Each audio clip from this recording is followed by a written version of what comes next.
905 Super Talk 99.7 WTN. My name is Chris Hand. The show is brought to you by Better Water LLC, water filtration systems, water softeners, betterwater.com. You can listen on all the apps.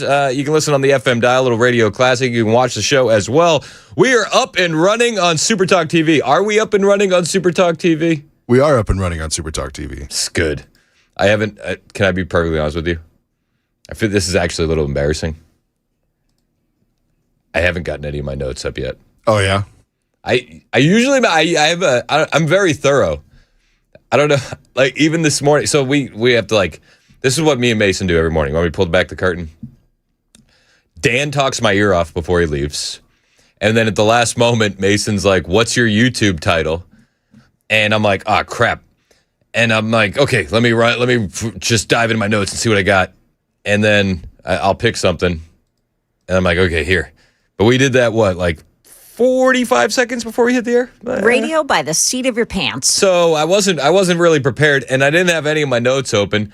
But this is how thorough I am. Even when I think I'm unprepared, I'm actually pretty prepared. Because I'm looking at my notes, and I'm trying to figure out what we're going to call the YouTube episode, which I think, honestly, it's a throwaway title today. I'm not even going to, it's like whatever. Yeah. Something to tickle the algorithm, but whatever. Title pending. So, I'm like, oh gosh, I don't even think I did that much prep last night. I'm looking at my notes. There's 12 pages. So I was like, oh. Even when I think I'm under prepped, I'm actually, I'm feeling like I'm doing pretty good. Yes, that's pretty good. That's pretty good. Yeah. I'm a little bit upset today. Oh yeah, what's that? So, okay. What's going on? Let's talk. You want to talk about why I'm upset? Why are you upset, Chris? What happened? That's actually a good one. Is that new? Right? Yeah. Is that new? I did that 2 weeks ago, and I've been waiting for a good chance to use it. Dude, we're going to miss you. What happened? All right, so I'm not the biggest Iran war guy, obviously. Yeah. I mean, a lot of people will call me fence sitting on it. I just want to get through it as quickly as humanly possible. And I'm tired of the Groundhog's Day. We got a memorandum of understanding that's going to be signed. We already won. We're going to bomb them again. 4 to 6 weeks. We took out the leadership, but we're not doing regime change. We kind of already did. I'm just okay, got it. But at the same time, while all this is going on, you have had Democrats trying to pass a War Powers Resolution Act, right? Which would limit the military action in Iran. But even though they passed it yesterday, finally, after the seventh time, right? It was the seventh time them doing it. I think it was the seventh time. 7 times the charm. Yeah, it's up there somewhere. It's 7th or 8th. Yeah, so whatever, because they've just done it so many times. Allegedly. That sounded pretty close to the actual sound bite, right? That's pretty good. Allegedly. There's the one. There it is. So they passed it. Cool. Congratulations, everybody. Well done. Job well done. But it doesn't mean anything. The only thing that this really symbolizes, because it's symbolic, but what it really symbolizes is a waste of your tax dollars and a waste of Congress's time. That's it. That's what they're doing.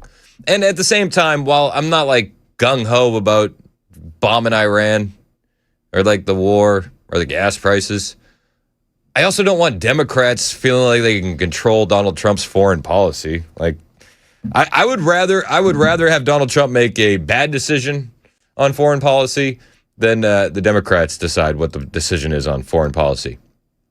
But Axios has the story, and they're all so giddy about it. House rebukes Trump over war in Iran. Who? The score was 215 to 208. Keeps you keeping score at home. It's Congress's first successful rebuke of Trump's Iran war effort after multiple Democratic-led war powers attempts failed. Again, it's 7 or 8. I don't know. It's up there. But every time this comes up, I'm this is a big waste of time. This is a big waste of taxpayer money. They do so much mind-blowing wastes of time and money. There's just all this stuff that really doesn't mean anything.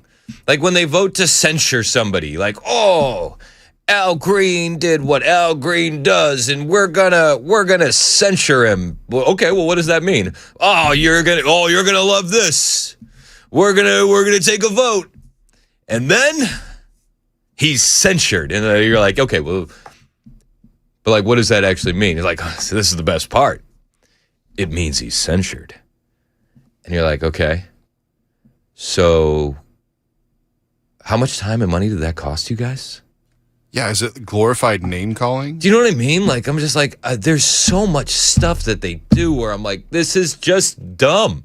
This is inefficient.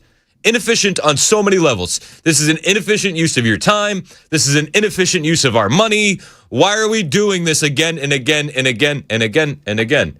And it's all this stuff is the same BS. The same bovine scatology, as the late, great Uncle Phil used to say.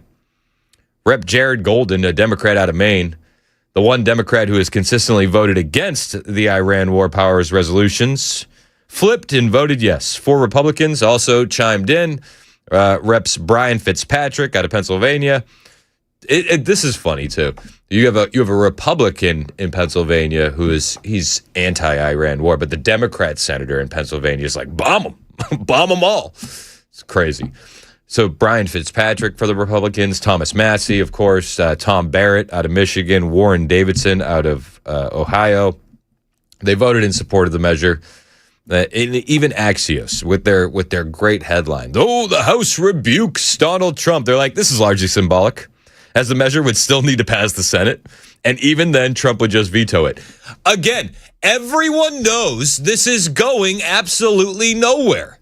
It's an inefficient use of Axios' time to report on this. This is an inefficient use of my time to report on this. I feel like I'm wasting Cumulus's money talking to you about this. But I feel like I have to. But I'm just, out of everything, it really does. It really infuriates me. Like, everyone in the House knows it's going nowhere, yet they continue to do this over and over and over again. It's never going to get out of the Senate. If it ever made it to Trump's desk, he's going to be like, yeah, hard pass. So what exactly are we doing here? Oh, that's right, just wasting our time and money. Again, we're $39 trillion in debt. Like, can we just get serious for once and not do the stupid stuff? Is that too much to ask? I feel like it's too much to ask. I'm not even mad. I'm just disappointed. So that's the latest on that. I don't even know what to say. We're throwing money out the window. But it's Congress, right? So what do you expect? That's the big news for today. That's and they'll celebrate this as a win. So cool. Great job, everybody. Way to go. A lot of high fives, a lot of pats on the back, and nothing of value was changed, happened, nothing. President Trump talking with Miranda Devine. Yesterday, he gave an interview with Pod Force One. That's the New York Post pod with Miranda Devine.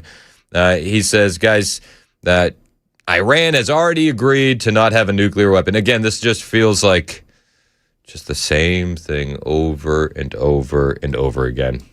Agreed they're not going to have a nuclear weapon. Have they? Oh, yeah. They've agreed to that. I mean, now they can change their mind, but that was one of the things they had to agree. They've agreed to that. That was the big thing.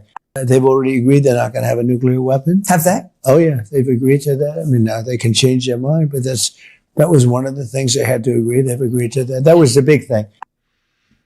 Have they agreed to that? Oh, yeah. I mean, they could change their mind. I just wish the president would just, like, stop. Like, until something's ironclad, can we just stop? Because we do this every couple of days. I can't tell you guys. So we'll record the podcast on Thursday, right? And then we'll get to Friday, and there'll be a new agreement that's about to be signed, and we'll be like, oh man, that podcast it's outdated now because we record on Thursday and it airs on Saturday. And then we'll get to Saturday and we'll be like, oh, the podcast is accurate again. That's how it works. 615-737-9986 if you want to join the show. Jeff in Nashville, what's up? How are you? All right, how you doing, man? I'm good. What do you got? Okay, can you hear me okay? Yes, sir. Oh, okay, good. Basically what you're talking about here on this stuff about wasting time, I feel like this is all political theater. It's like they seem to be getting paid just to make like they're doing something. It's a feature, really, not a bug. Yeah. I don't, to me, you think this is just basically political theater, Gomer Pyle shenanigans or something like that. I mean, that's kind of how it seems. I mean, I think there's, and I appreciate the call. I think there's some people that do very much take this seriously, but there are others that, I mean, some of these individuals are dumb, but I would wager the majority of them are smart enough to know that none of this will go anywhere, right? Like as much as we'll like hem and haw about how ridiculous and stupid these people are, you're not that dumb to get to those levels, right? Like, is that fair? You can't be a total idiot to get to where you're going. Like, you have to be able to read the tea leaves a little bit. And I would imagine the majority of them, 97% that voted for this, knew it's going nowhere. Just like the 97% that voted for it last time, and the time before that, and the time before that, and the time before that, and the time before that. It's just a waste of time and money. Santiago in the borough. What's up, man? How are you? I wanted to comment. I'm kind of worried about America, that we're becoming weak sauce. People complaining about this war in Iran. I mean, come on, this is not even a war anymore. We've already won the conflict. Right now, the negotiations, that's exactly what it is. It's negotiations. And instead of the story focusing on Trump, we should be focusing on how Iran has no honor. We're dealing with religious zealots who lie, who murder people, and yet the story is about Trump not closing the deal. Like, and I disagree a little bit with you. Like, I just want this war to be over. Like, you know what? No, this war doesn't need to be over. We need to make sure they have no capability of ever threatening the United States or its allies. Okay, but to your point. Hold on. To your point, you said we're in negotiations, and then your next statement is Iran lies. How do you negotiate with liars? Exactly, that's my point. You don't, right? So it's really hard. It's really hard to negotiate with people. Obviously, the administration is trying to do their best to give it some sort of formal closing here. Hopefully it happens. I don't know. I don't know the future. You don't know the future. But my point in this phone call is America, I feel like even in the Conservative Party, we're becoming weak sauce. Look, the Patriots crossed the Delaware in the dead of winter barefooted, and we're complaining here about gas prices. World War I veterans, World War II veterans, I mean, those guys were like, that's the America that they would face any threat. They would face any enemy, and we're sitting here, including you, Dan, some of your comments, which I appreciate you a lot. I'm Chris, but I mean, come on. It's like we have far more character to face enemies, and it's like, I mean, are we just becoming a nation of cowards now? Oh, I want this war to be over. Like, come on. I do. I mean, why wouldn't you want this war to be over? I want the war to be over, but you're approaching it from a weak standpoint. Like, you know what? We need to be willing to make sure that we stay here until this is really over. And I want it over because I don't want to fight anymore. No. Okay, I mean, but don't we have more priorities in this country than just bombing Iran? Like, we have midterms on the way, and I do feel a little bit better now that we've done the redistricting, that maybe we won't lose the House, maybe we'll keep control of the Senate. But if we lose those, we have a lame duck presidency. And we have a lot of agenda items that Trump has not accomplished yet. We have 30 million illegal aliens in this country that I think is a far higher priority to remove them to benefit the American people. America at one point used to be able to walk and chew bubblegum at the same time. We can keep handling Iran, and we can also keep handling our business here at home. You're approaching this like Iran needs to stop so that we can take care of things here at home. Like, it doesn't work that way. We can do several but you're like, let the guy negotiate. And I've also said here, just nuke him. Like, I don't care how we get it done, just get it done. Like, well, so you'll tell me that I'm being weak, but then you'll say, Well, you are. you Okay, say we should negotiate with the people that are known liars. And I'm like, okay, great. No, I'm then not bomb saying them into oblivion, nuke them. You want to sit down and talk with these people, with these religious zealots, as you put it? Which I mean, I agree with you. No. Look, I'm not saying that I want to. I'm saying that's what's going on right now. It's the administration is trying to negotiate. I don't even think we should be. Okay, I'm with you there. With liars. Even exactly. Yeah. So the story should be one that we're dealing with liars, and two, my other point is just like, let's not become weak sauce Americans. My whole thing here is we have to crap or get off the pot. I mean, you're saying sound wonderful, but this is real life, Dan. Like, I am Chris. I'm Chris. My bad. You're so good. Sorry, Chris. Hey, by the way, I know I sound a little confrontational. I do appreciate you guys. I do. I think we're on the same side. To be fair, I actually appreciate you. I don't even mind the confrontation. I'm here for it. I like conversations, and you don't hurt my feelings at all if we disagree. But I just think, like, to say that we need to sit down and negotiate, and at the same time be like, you were just saying give the administration time to negotiate with the liars and religious zealots. And I'm like, okay, but we are stuck in Groundhog's Day on this. We're close to a deal. The deal is crap. We're close to a deal. The deal is crap. They agreed to this. No, they didn't. They agreed to that. No, they didn't. Like, and on and on and on it goes. Well, this is what I'm saying. Like, I don't know how the president's handling this, but hey, there needs to be consequences. You break your truth. You break your word. This is what's going to happen. Bomb their oil fields.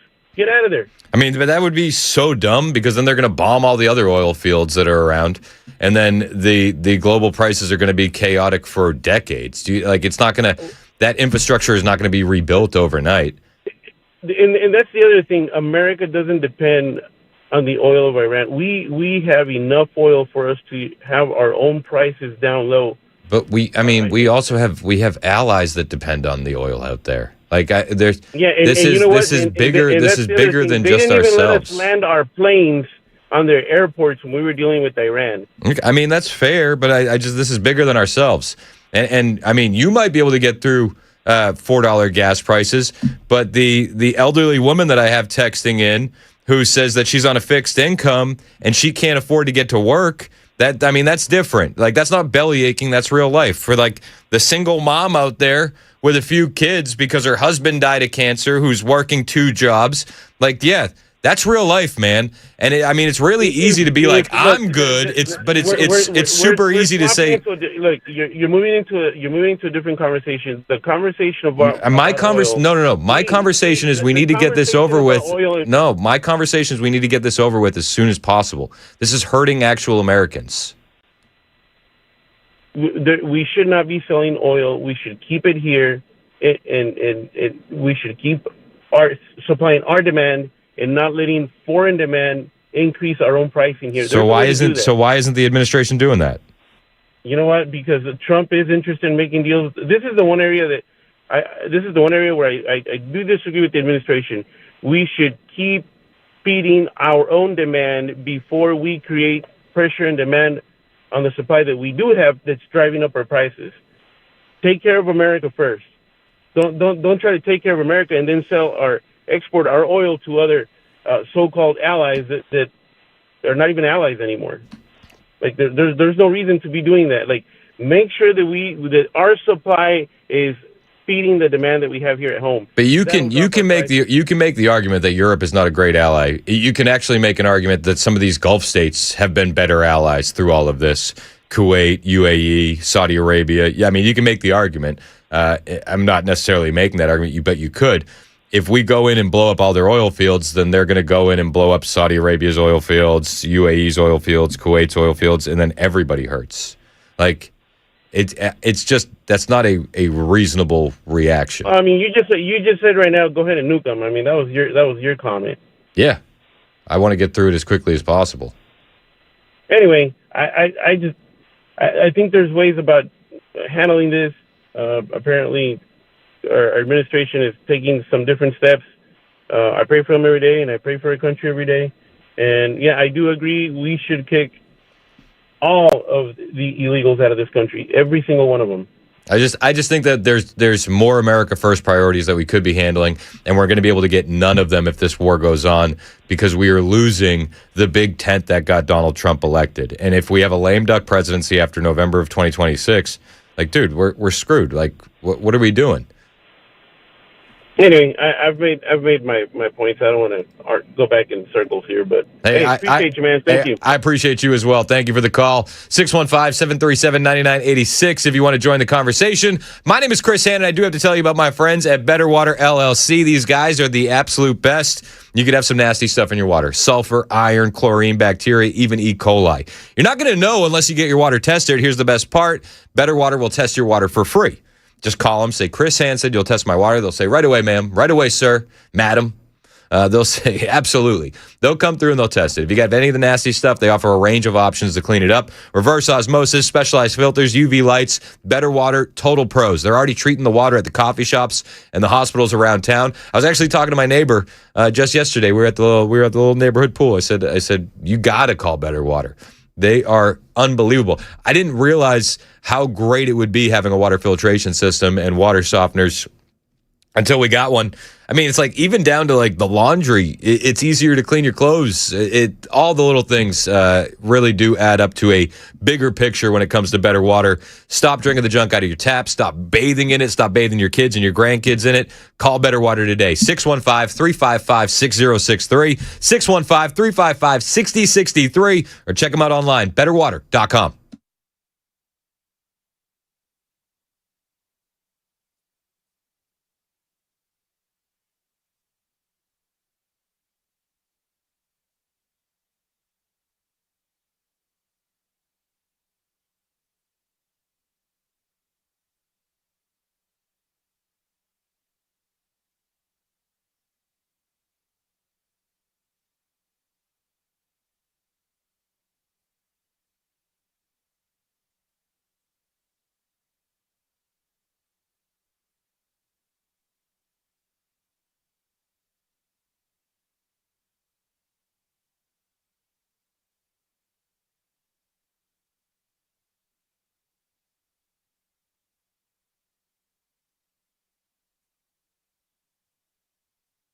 The guaranteed offer is the simplest, least stressful way to sell your home.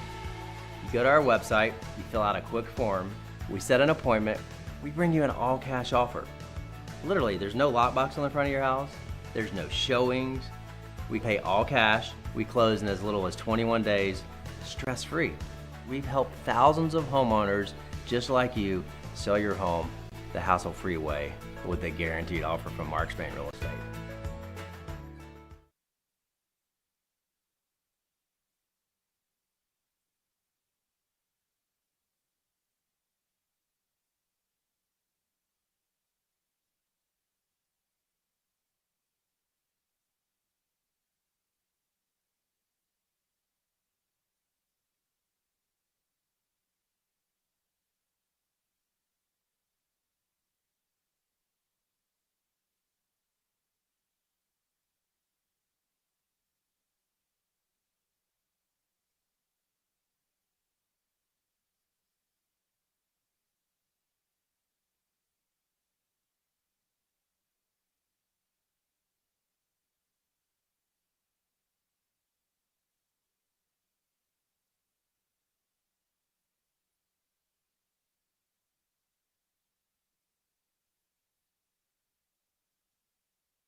Good morning. It's 9:30, and I'm Joan Jones with your top stories. Well, happening on Capitol Hill today, a marathon series of votes to get ICE and Customs and Border Patrol funded without the help of Democrats. It's called Vote-A-Rama, when senators put up unlimited amendments that require vote after vote, a delay tactic, essentially.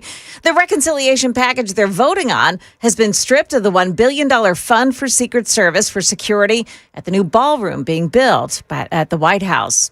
Opening statements are set to begin this morning in Texas in the trial of a black teenager accused of stabbing a white high schooler at a track meet.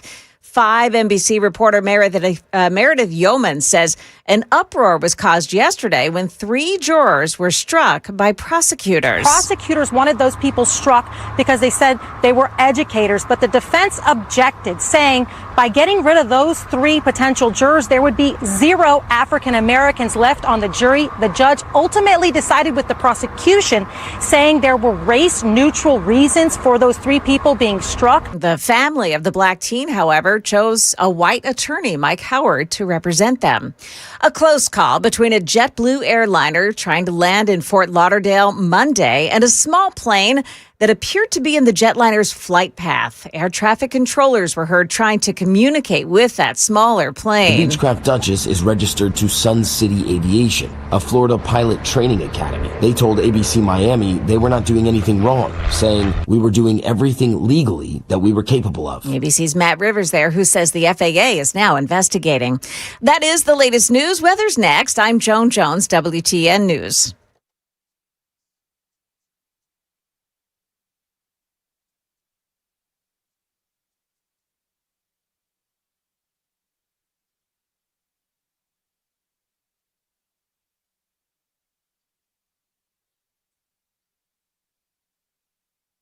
Hey, what's up? It's Chris Hand here for my friends at the Glock store. We were there last Saturday for the 6th annual open house. Unbelievable open house. These guys are the absolute best. I keep saying, because my boys keep asking me, when are we going? I got to bring my boys there. Interviewed Lenny McGill a couple weeks ago, and Lenny's like, oh, the best time to train a kid how to use a firearm. It depends on the kid. He's like, but I think typically, this is Lenny McGill talking, I think typically between 8 and 12. And since that interview, my 8-year-old has been like, Dad, when can we go to the Glock store? So I brought them to the open house. We had to do a bunch of sports ball things right after. My son was like, oh, bet. Am I going to shoot guns? And I'm like, well, not that time. And now he's like, can we go back? Can we go back? Can we go back? And I'm like, yes, we're going to go back. My 8-year-old and my 12-year-old, Kennedy and Brooks, the older ones, I'm going to get them in there for a training session because the training at the Glock store is bar none the best.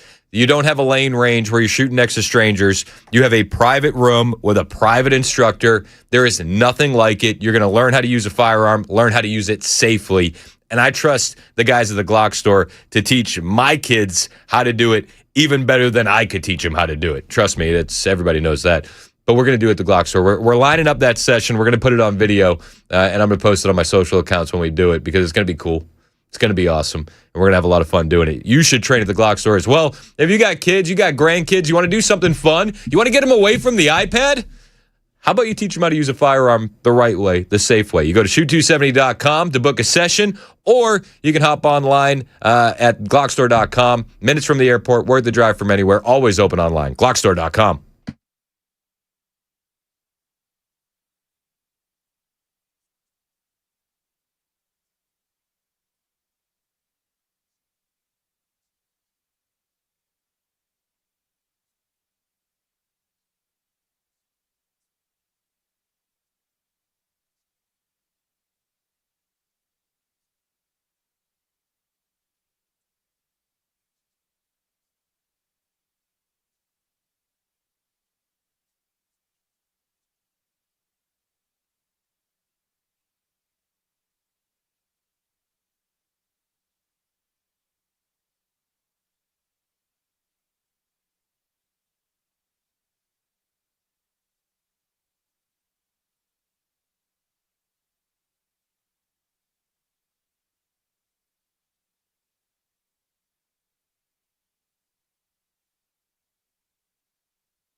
938 Super Talk 99.7 WTN. My name is Chris Hand. Show is brought to you by Better Water LLC. Water filtration systems, water softeners, betterwater.com.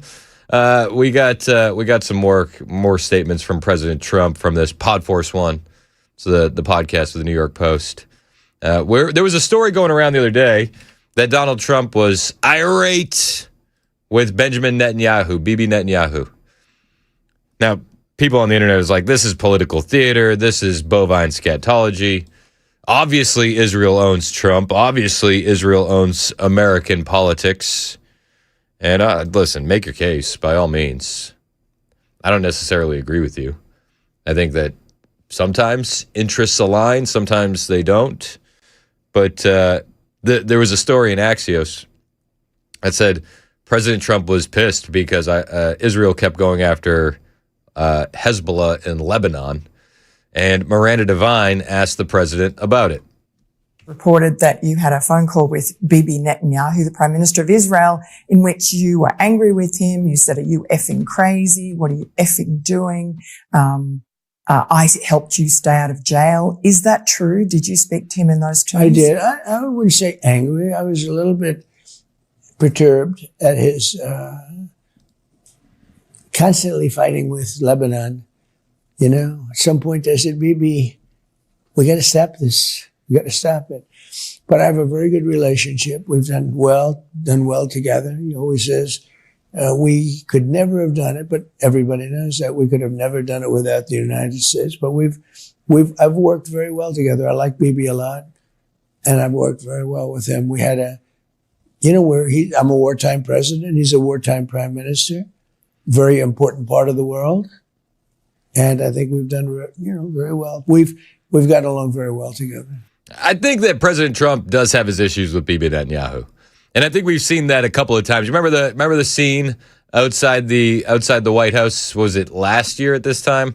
After the first operation where we bombed the nuclear facilities, when he said, they don't know what the F they're doing. And then we get this report from Axios where he's like, you are effing crazy. What are you doing? And he's like, I wasn't angry. I was perturbed. But then we see yesterday, news coming out of Israel and Lebanon agreeing to a full ceasefire. Now, it is contingent on Hezbollah halting their attacks and withdrawing its operatives from the area south of the Litani River in Lebanon, according to a joint statement from the U.S., Israel, and Lebanon. But Hezbollah has since rejected those terms. Actually, sir, we'd prefer to keep getting killed. And you will be obliged, I guess, I would imagine. The Shia militia had initially said it would agree to a full ceasefire, but without Hezbollah's agreement, the ceasefire is going to probably stay on paper. A full ceasefire in Lebanon is one of the key demands Iranian officials have made as part of their negotiations with the Trump administration on an agreement for ending the war. So we'll see what happens. Again, all of this just feels like Groundhog's Day to me. It just keeps going and going and going. What do you guys think? 615-737-9986. Let's go to Dave in Nashville. What's up, Dave?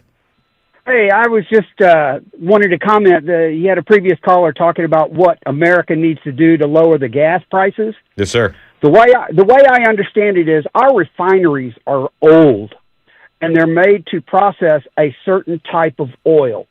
The oil that we get from fracking and stuff is not that type of oil, so we trade it with other countries for the type of oil that we can process.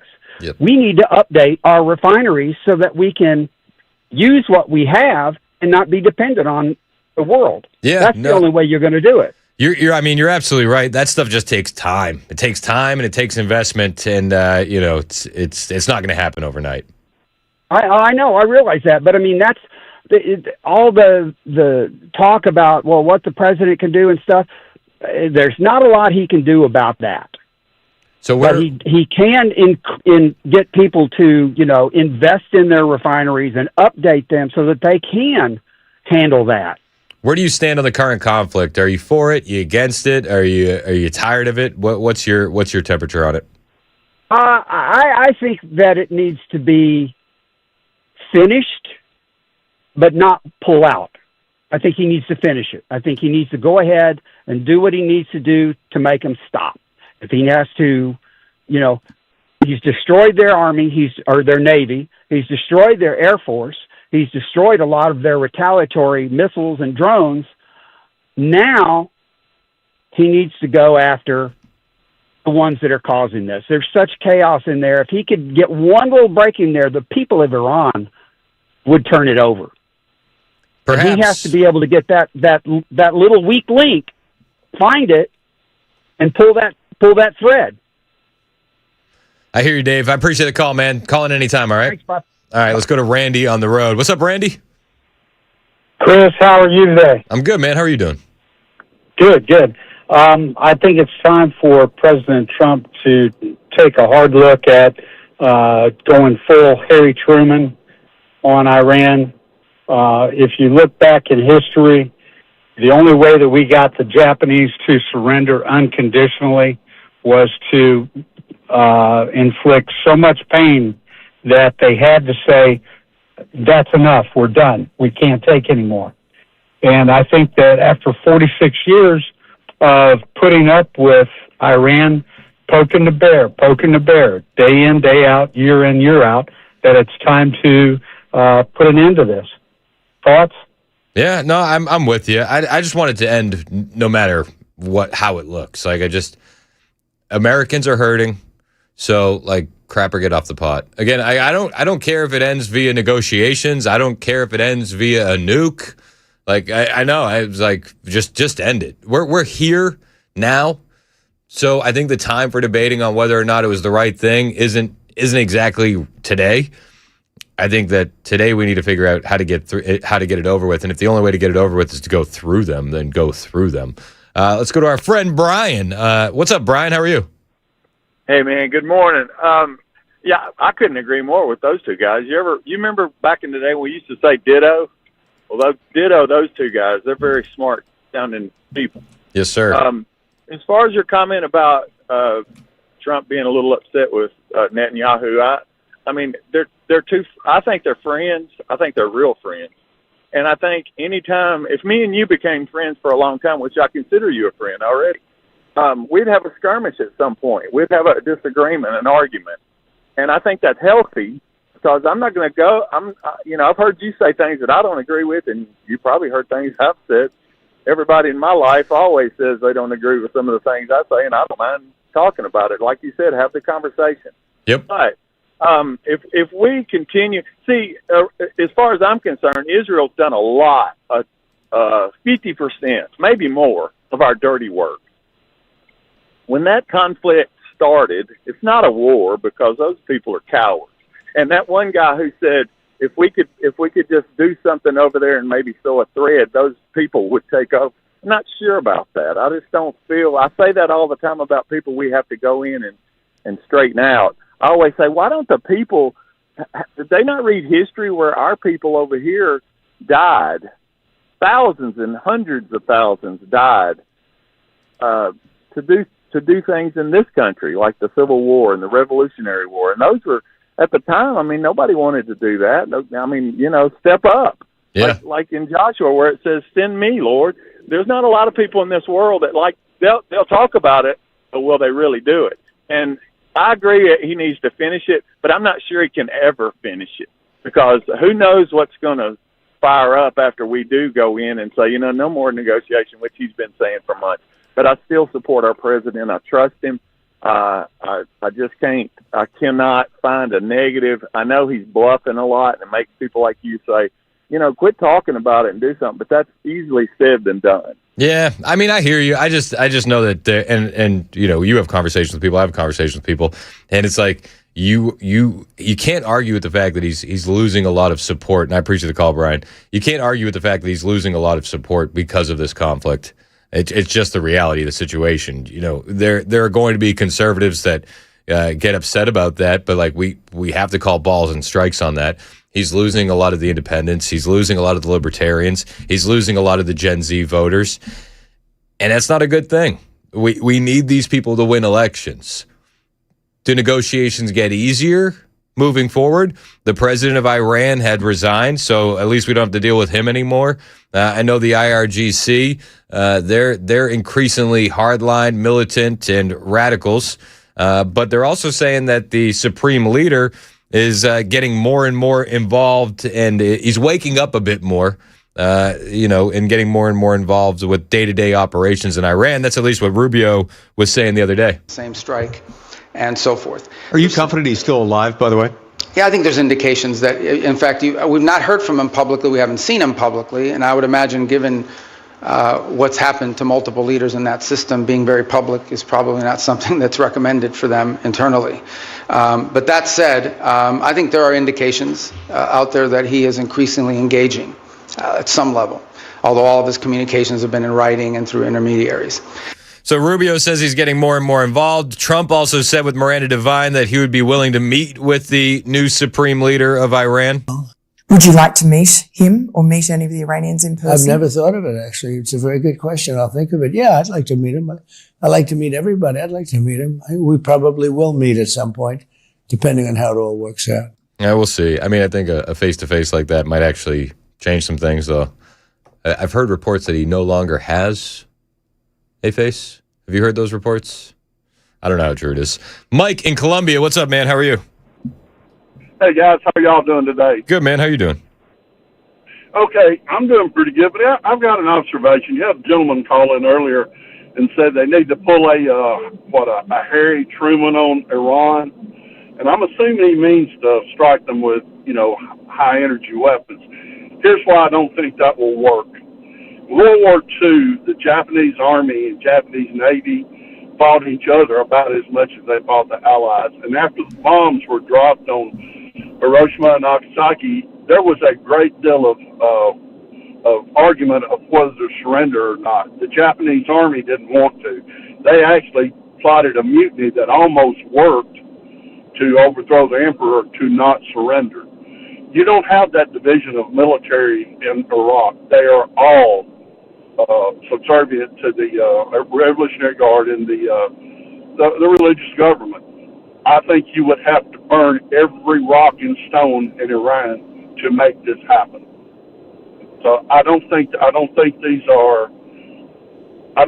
is the same situation that you can apply that same criteria to. I think there's going to have to be some sort of negotiated settlement. And quite frankly, I don't believe you're ever going to be able to completely eliminate Iran from taking some sort of nuclear weapon eventually. Well, yeah, I hear you. I hope you're wrong on that, because then it seems like this is just going to go on forever and ever and ever. Full Energizer Bunny. Not a fan. I think that we gotta figure something out. Lord knows it's not exactly going great. I mean, I guess you could make the argument that the blockade's working. You can make the argument that our military is absolutely superior. But it does feel like we're on this rat wheel here, this hamster wheel, and we're just doing the same thing over and over and over again. I think that's the most frustrating part for me. That's just where I'm at. On the way, we'll talk about some hearings that happened yesterday. There was some fiscal year 2027 budget hearings. There was also an oversight hearing with Marco Rubio. And there's a lot of the Trump administration versus the Democrats. It does seem like, again, we talked earlier about the Democrats pushing the war powers resolution. It's like you're just wasting time. You're just doing this. Nothing's going to happen. The same can be said about these Democrats in these hearings. When they're just going for Twitter clips. Like we're in a budget hearing and you're screaming about Bill Pulte fighting Scott Bessent, or we were in a budget hearing yesterday for the Department of Homeland Security, and Al Green decided to take his time to scream "shut up" at Markwayne Mullin and call him, or at least insinuate that he's a racist. It's like, what are we doing here? Are we talking about the budget, or are we talking about racism? It's performance from the Democrats, but there was a lot of performance. We'll bring you some of the audio on the way. 9:52, Super Talk, 99.7 WTN.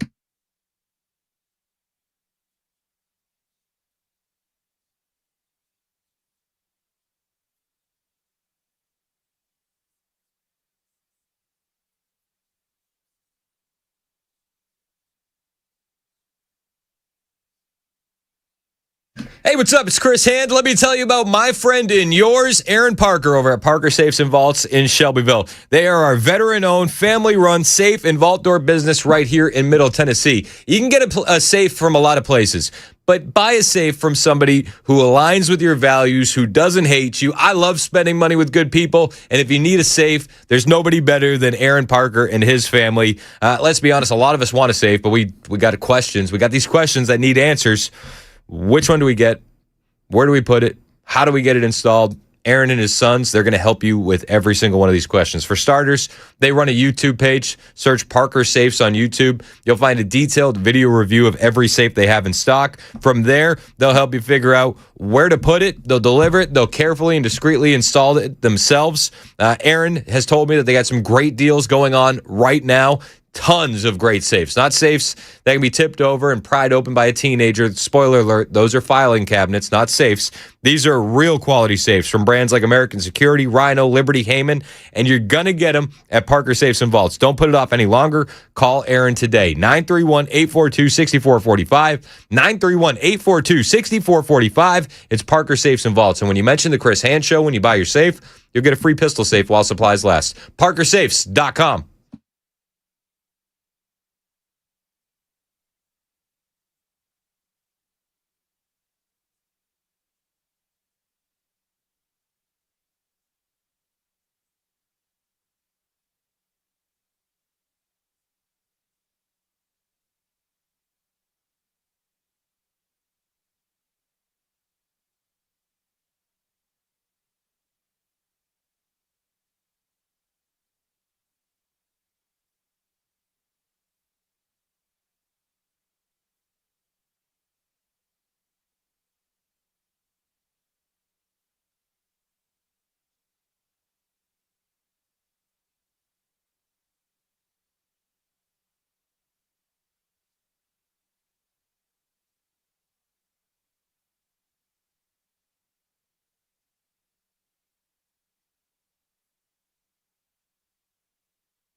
We have breaking news. Former National Security Advisor John Bolton may be headed to prison. That's coming up here at 10 on Super Talk 99.7 WTN. You know what he's going to say in there? Yeah. Who wants a mustache ride? It's either, so you have two options if you're John Bolton. Man. You got to offer mustache rides, or you got to find the biggest guy in the yard and you got to fight him. What do you think is more likely? I don't think he's going to be fighting anyone. That's what I'm saying. Yeah, I think mustache rides is his best option. That's a Super Troopers reference, if you didn't know, which is underrated, one of the best movies of all time. Have you ever seen Super Troopers, John? I have not, no. You gotta Am I missing it? Am I like... Don't watch it with your kids, obviously. But I guarantee you will laugh until you cry. Okay. They're making a Super Troopers 3. Did you see that? Mason saw. Super Troopers 2 was I hope Super Troopers 3 is better.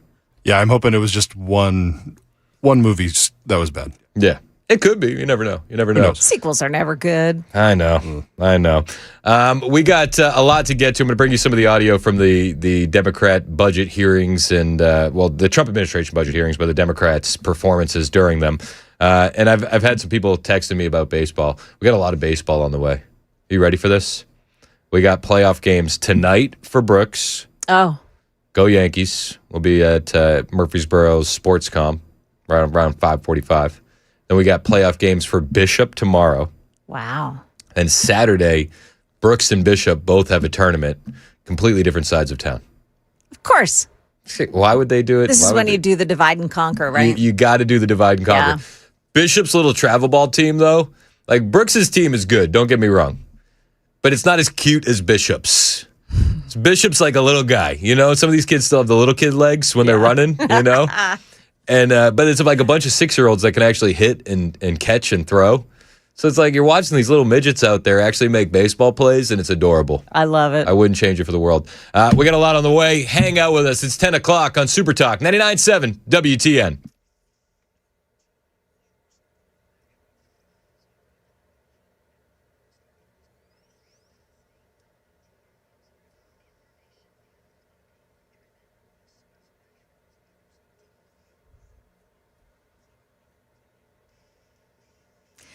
Good morning, 10 o'clock. I'm Joan Jones with your top stories. New this morning, former National Security Advisor John Bolton has reportedly reached a plea deal on charges that he retained highly classified national security documents after leaving office.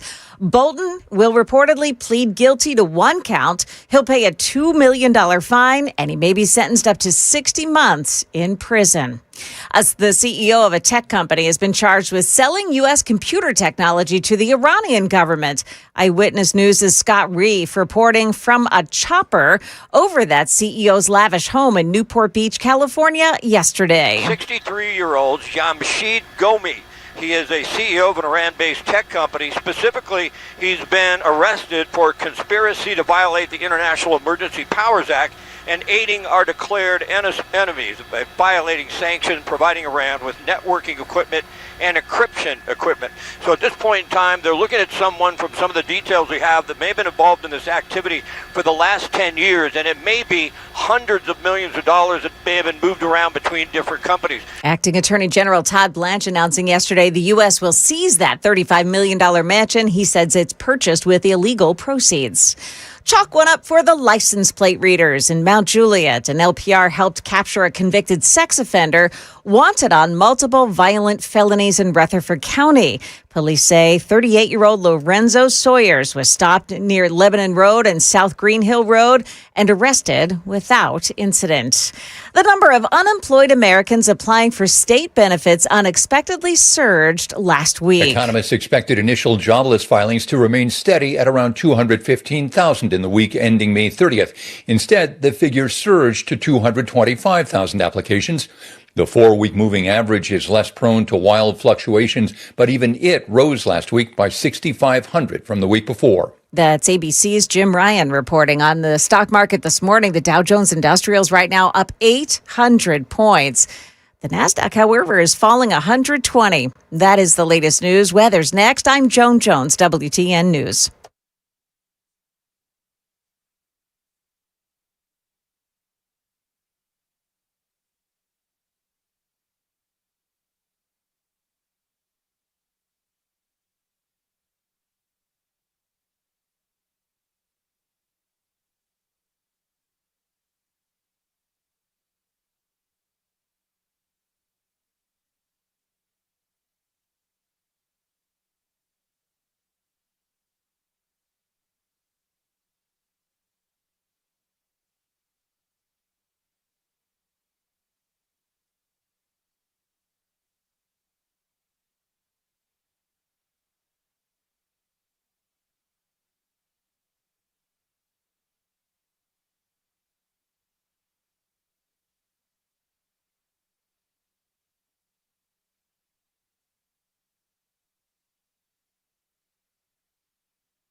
Hey, this is Pastor Allen. Join us on Super Talk 99.7, Sunday evenings from 7 to 8. We're going to look at the news from a biblical perspective.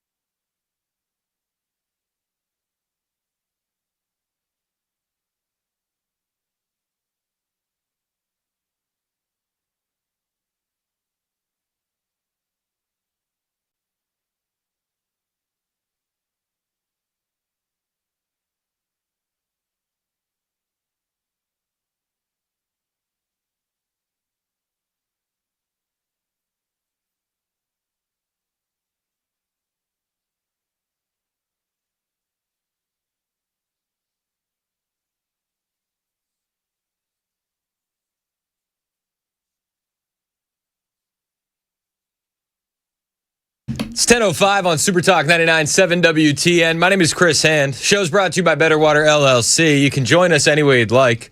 615-737-9986. That's the phone number. That's the text line. A lot of people texting in, agreeing Super Troopers is a fantastic movie. A lot of people. Definitely worth the watch. Especially the first one. Remember when they tried to do like the spin-off series where it was like the fire department one? Yeah, they tried. They kept going back to the well. I don't have a lot of faith in Super Troopers 3. I don't either, but I mean, I'll still watch it. Yeah. I didn't have a lot of faith in Happy Gilmore 2. I still watched it. Mason didn't make it through. Yeah, I got about halfway through. He said he's just going to tap the off button. What? A lot of people are wondering who gets the first mustache ride in prison from John Bolton. I don't want to think about that. You already are. Unfortunately. You already are. The Chris Hand Show, where we force thoughts in your head and you don't want them there. Just saying. I mean, there's two ways to go. I don't necessarily see John Bolton joining a gang. No. Like, do you think the Aryan Nation is going to be like, John, you can sit with us? I don't see it happening. Hey, you know what's happening right now?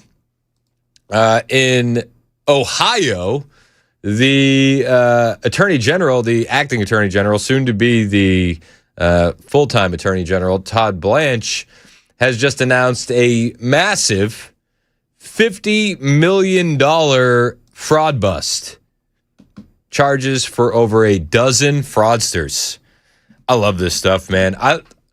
When you see how quickly the government can work on fraud, you have to understand that the reason why everything else is going so slow is because they don't care, right? Like, if there's energy behind it, they can get a lot of this stuff done very, very quickly because they're proving that they have the capacity to do it with the anti-fraud task force. I haven't heard this yet. This is acting Attorney General Todd Blanche making this announcement of the bust. Behind him, he's got the Assistant Attorney General focused on fraud, Colin McDonald. He's got Dr. Mehmet Oz. He's got Kash Patel. Kelly Loeffler is in attendance. And then this guy with the beard, I can't remember his name. You see this guy with the beard? Do you know his name? I don't, but I'll look it up. He says some base things from time to time. Yeah, find out. I don't know how you Google that. Who's the guy behind Todd Blanche with the beard? That's not the FBI director. We need more beards. You got to make beards. All of these guys would look better with a beard. Everybody trying to knows justify that, right? yourself? No, I'm just saying. Like Mehmet Oz would look cooler with a beard.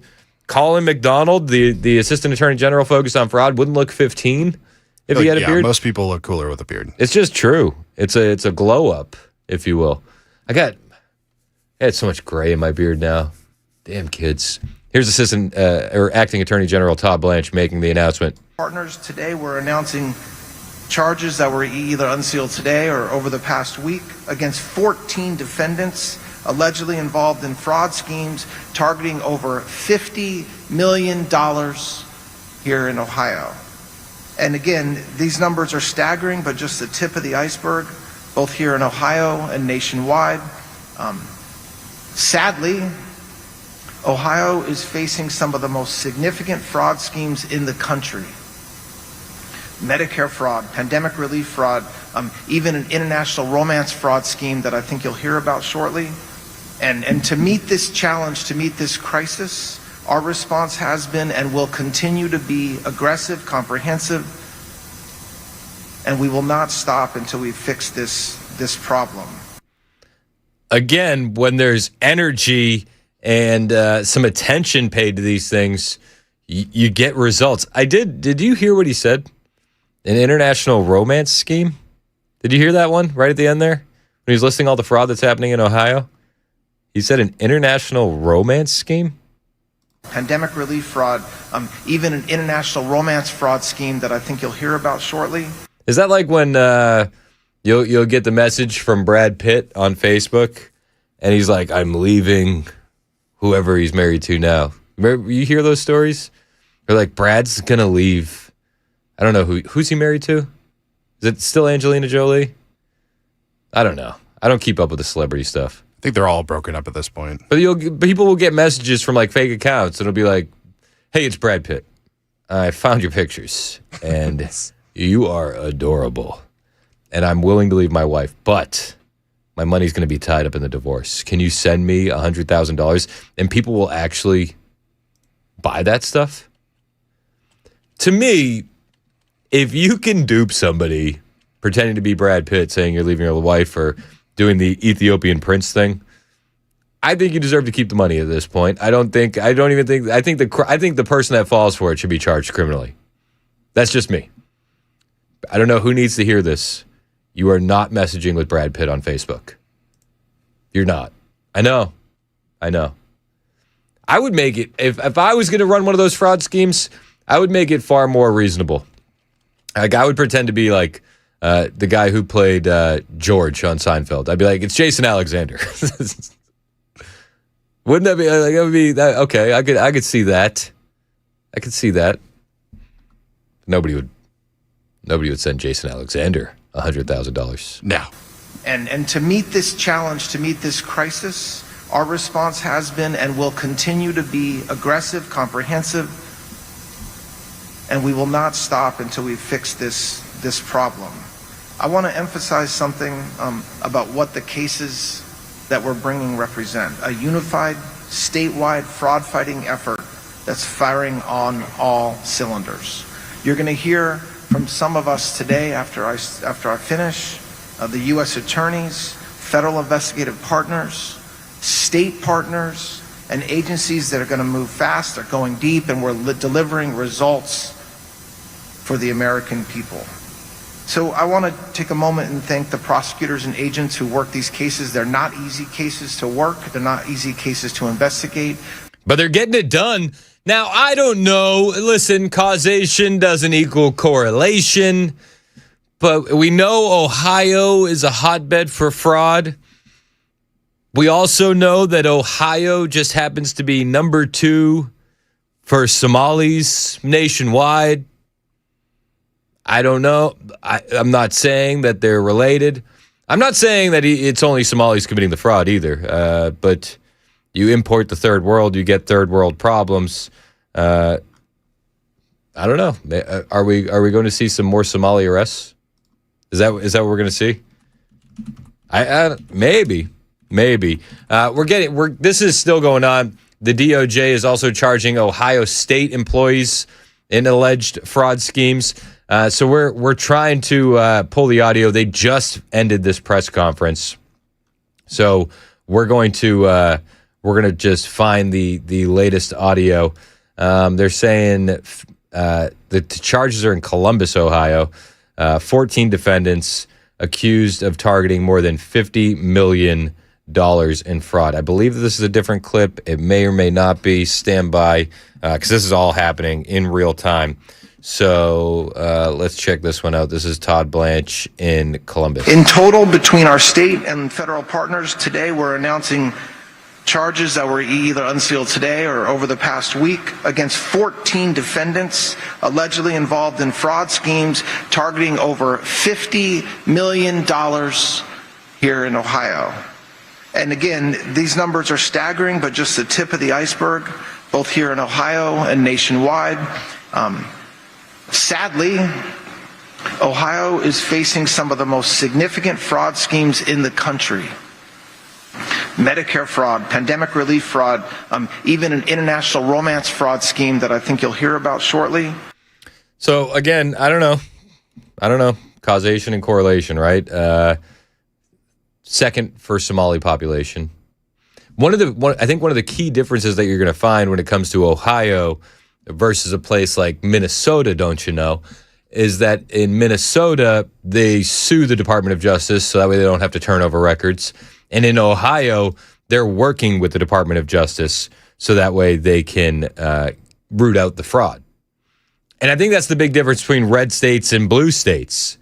Todd Blanche wanted to say, today we unsealed a 32-count indictment against 2 state employees and 2 other co-conspirators for allegedly billing $30 million to the government for therapeutic behavioral services that were never provided. Where have we heard this before? We've heard it multiple times from many, many different places. I think I have the... Okay, so this is the full press conference. I'm going to play this. It's a little bit longer. It's about 5 minutes, but we'll chime in from time to time to break up the monotony. This is Acting Attorney General, soon to be Attorney General Todd Blanche. Leading this, and you see off to his left shoulder, right screen, is the FBI Director, Kash Patel. So you've got Todd Blanche leading this. This is a huge $30 million fraud scheme that they are announcing. Let's watch. Of our great president and vice president, the days of the brazen theft that we've seen of taxpayer dollars, abusing the generosity of the American taxpayer is over. Our message to fraudsters is simple. With our state and local partners, the Department of Justice will be working day and night to identify you, arrest you, and imprison you. Today, the Department of Justice is announcing significant fraud enforcement in the state of Ohio, as well as a historic fraud-fighting partnership with state of Ohio officials, which is exactly how it should be in every state. One that can serve as a template partnership for other states in this country. Facts. We welcome everyone, everywhere, to team up with our fraud division and our federal partners and our U.S. Attorney's offices to bring fraudsters to justice.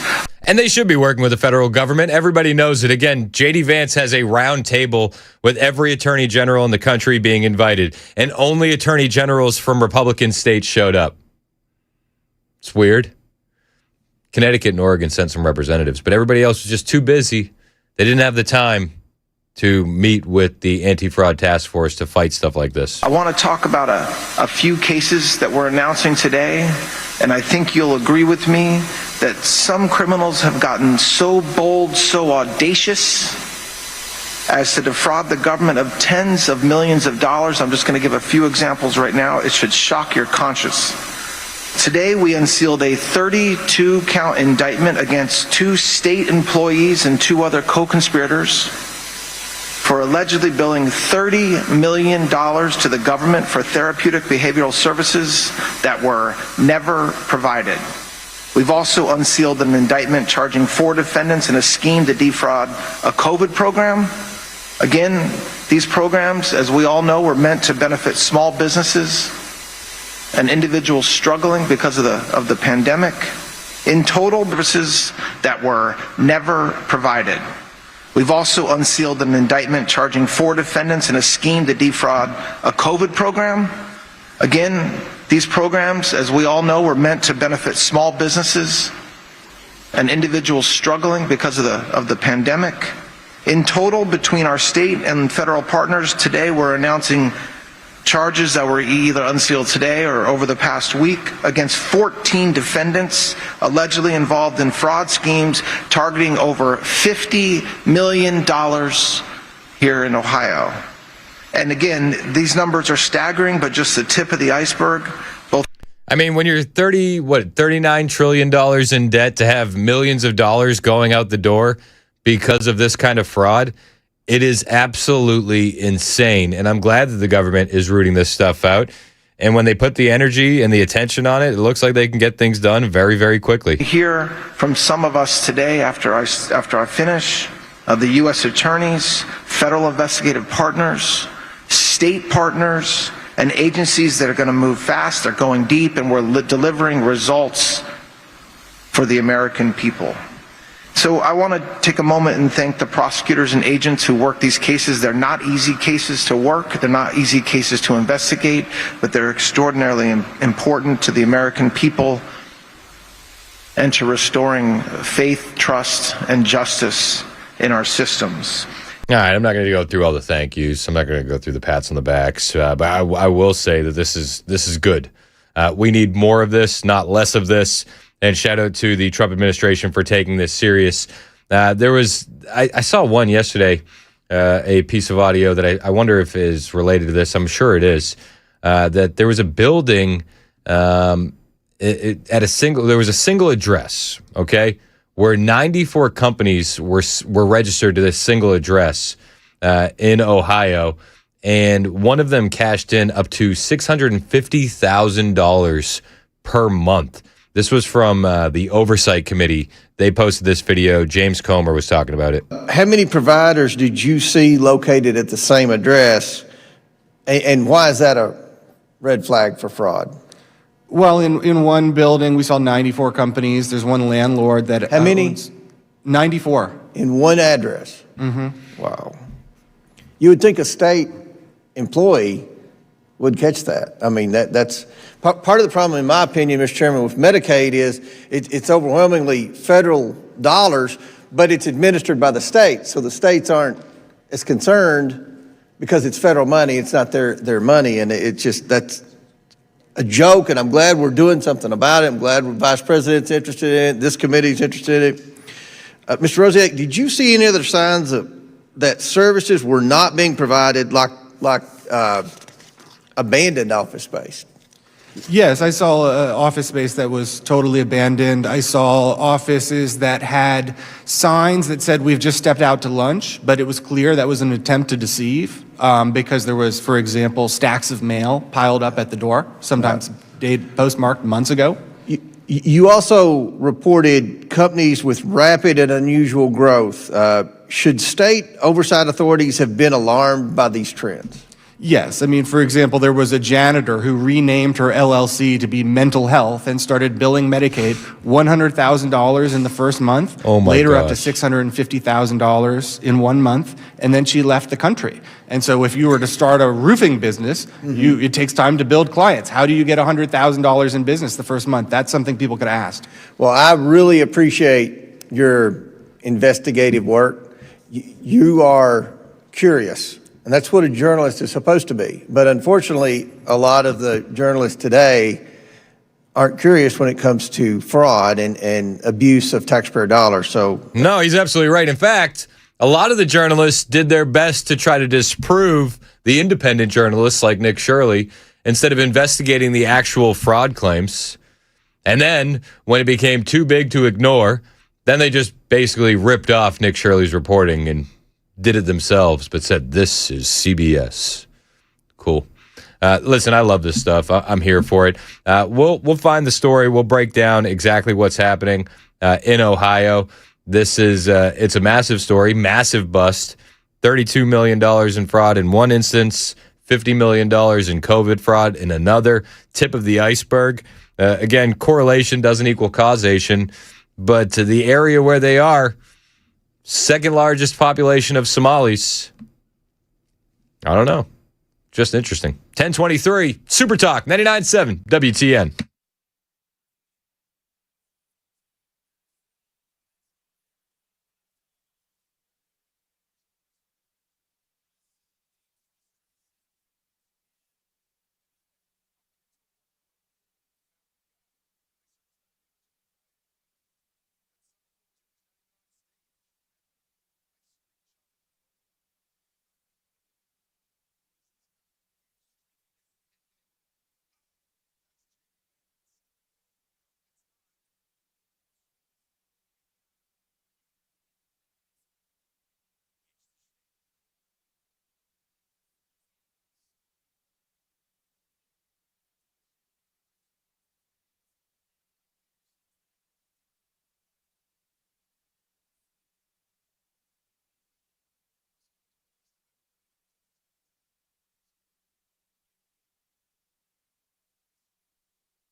What Democrats plan today to slow down funding of our nation's security apparatus. That's coming up here at 10:30 on Super Talk 99.7 WTN. That's Joan Jones in the newsroom, 10:27 on Super Talk 99.7 WTN. Headlines on the way in less than 3 minutes. So, did you? Okay, I tasked Mason with something while we were going through the fraud stuff. I was highlighting all the people behind acting Attorney General Todd Blanche, and I couldn't think of this guy's name. If you're watching on the stream, white guy with a beard. Dude, I am still looking right now. I spent the entire segment looking for him. So you have spent the last 20 minutes trying to find this guy. Dude, I need to know this guy's name now. Even if it's not for like good information, I just want to know. To be fair, I couldn't remember his name either. Yeah. There's a lot of players in this game, and all I could remember is that he had said something based. Yeah. But you couldn't find him? No, I've been giving you descriptions to Google. I screenshotted the image. I was looking through different people's like job titles on websites. I don't know where he is. Did you check the super text line? No. Because I'll tell you what, you could have saved a lot of time. Because like 6 minutes after we started this conversation, text came in. Yeah, 4460 said, "Oh, that's Federal Trade Commission Chairman Andrew Ferguson." Why don't you lean in and trust the audience? They're smarter than we are. It's not that I don't trust him. It's I wanted to feel cool in finding it myself. And then, but you know what? You failed. Hats off to you. You failed. But then I was like, oh yeah, that's of course that's Federal Trade Commission Chairman Andrew Ferguson. Thank you, 4460. But I was like, I remembered at the anti-fraud task force, he was being incredibly based. Widespread fraud against our benefits programs. Our benefits programs and our whole society was designed for a high trust people. The American people rightly expect that their fellow citizens will deal with them and with the government honestly and fairly. That's why for up until the last decade or so, shelves in our grocery stores and our pharmacies were open and readily accessible. Oh, weird. We weren't accustomed to seeing security guards outside of banks or jewelry stores. We didn't have to worry about organized retail theft or industrial scale scammers of the type you all protect your citizens from every day. Nor did we have to worry about piratical fraudsters raiding our benefits program. But sadly, that is no longer true. It's become clear that huge groups of people in this country are taking advantage of our longstanding culture of trust to enrich themselves at the expense of the American people. I think a brief example would be illustrative. Just this weekend, I was shopping at a big home improvement store to buy a drill to do some home improvement. And I had to hit a call button and wait 15 minutes for a sales associate to come unlock a steel cage and a steel padlock to get access to a drill. It's why deodorant is now locked behind plastic windows at pharmacies. It's why security guards are seen at every store in America. The social trust has evaporated and people are taking advantage of it, and the same is true with our federal benefits programs. Huge segments of the population have decided to take advantage of this generosity and trust of American citizens through deception and fraud, and billions of dollars each year leave our programs into the hands of pirates, fraudsters, scammers, and gangs who treat American generosity as little more than a... I mean, dude, the guy's absolutely based. Yeah. Absolutely based. So that was Andrew Ferguson. He's obviously, everybody knew. Or according to Google, J.D. Vance sitting next to J.D. Vance. Is that what it said? It said that he was J.D. Vance through a lot of my searches. AI is so racist. They think all white people looks the same. All the same. So shout out to 4460 for dropping that gem on us. Appreciate you. Tim texted in, and Tim said, and I forgot about this, but a heck of a callback. Tim said, this is why the great Uncle Phil used to call the audience the vast staff. Yes. Because we can't do it without you guys. Absolutely not. He also suggested that we bring that back. I'm here for it. We have to ask the vast staff. I'm here for it. Yep, we're co-opting that. Uncle Phil, God rest his soul, man. He was the absolute GOAT. Legend. He really was. It's the reason why I fell in love with this radio station. I will co-opt that term because you guys are a huge, important part of this show.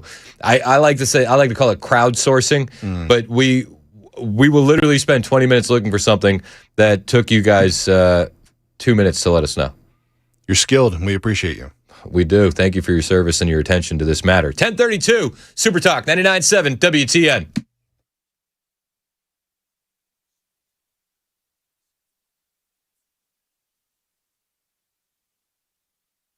I'm Joan Jones with your top stories, and happening on Capitol Hill today, a marathon series of votes to get ICE and Customs and Border Patrol funded without help from Democrats. It's called a vote-a-rama when senators put up unlimited amendments that require vote after vote. It's a delay tactic. The reconciliation package they're voting on today has been stripped of a $1 billion fund for Secret Service for security at the new ballroom being built at the White House.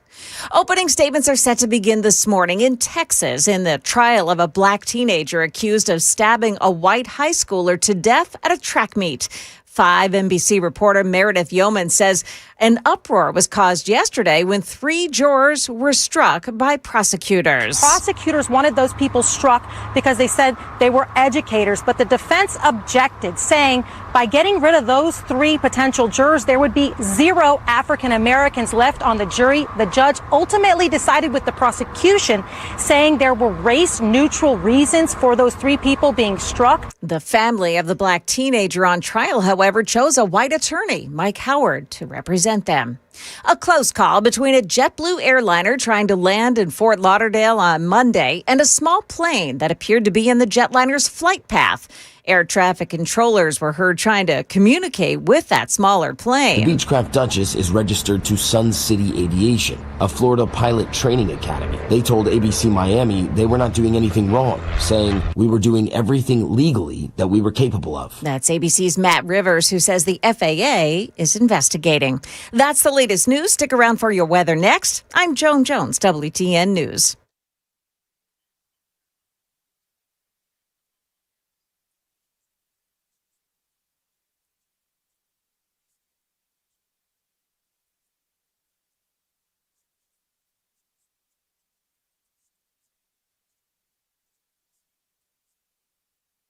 Hey, what's up? It's Chris Hand here for my friends at Busy Bee Plumbing, Heating, and Cooling. And if your AC is not working, you're feeling it these past couple of days. The house is steamy. It doesn't have to be that way. You could call Busy Bee right now. And if you purchase a new home air conditioning system, not only are you going to be comfy cozy all summer long, but you're also going to be entered to win a free 3-day beach getaway if you do it now, between now and the end of June.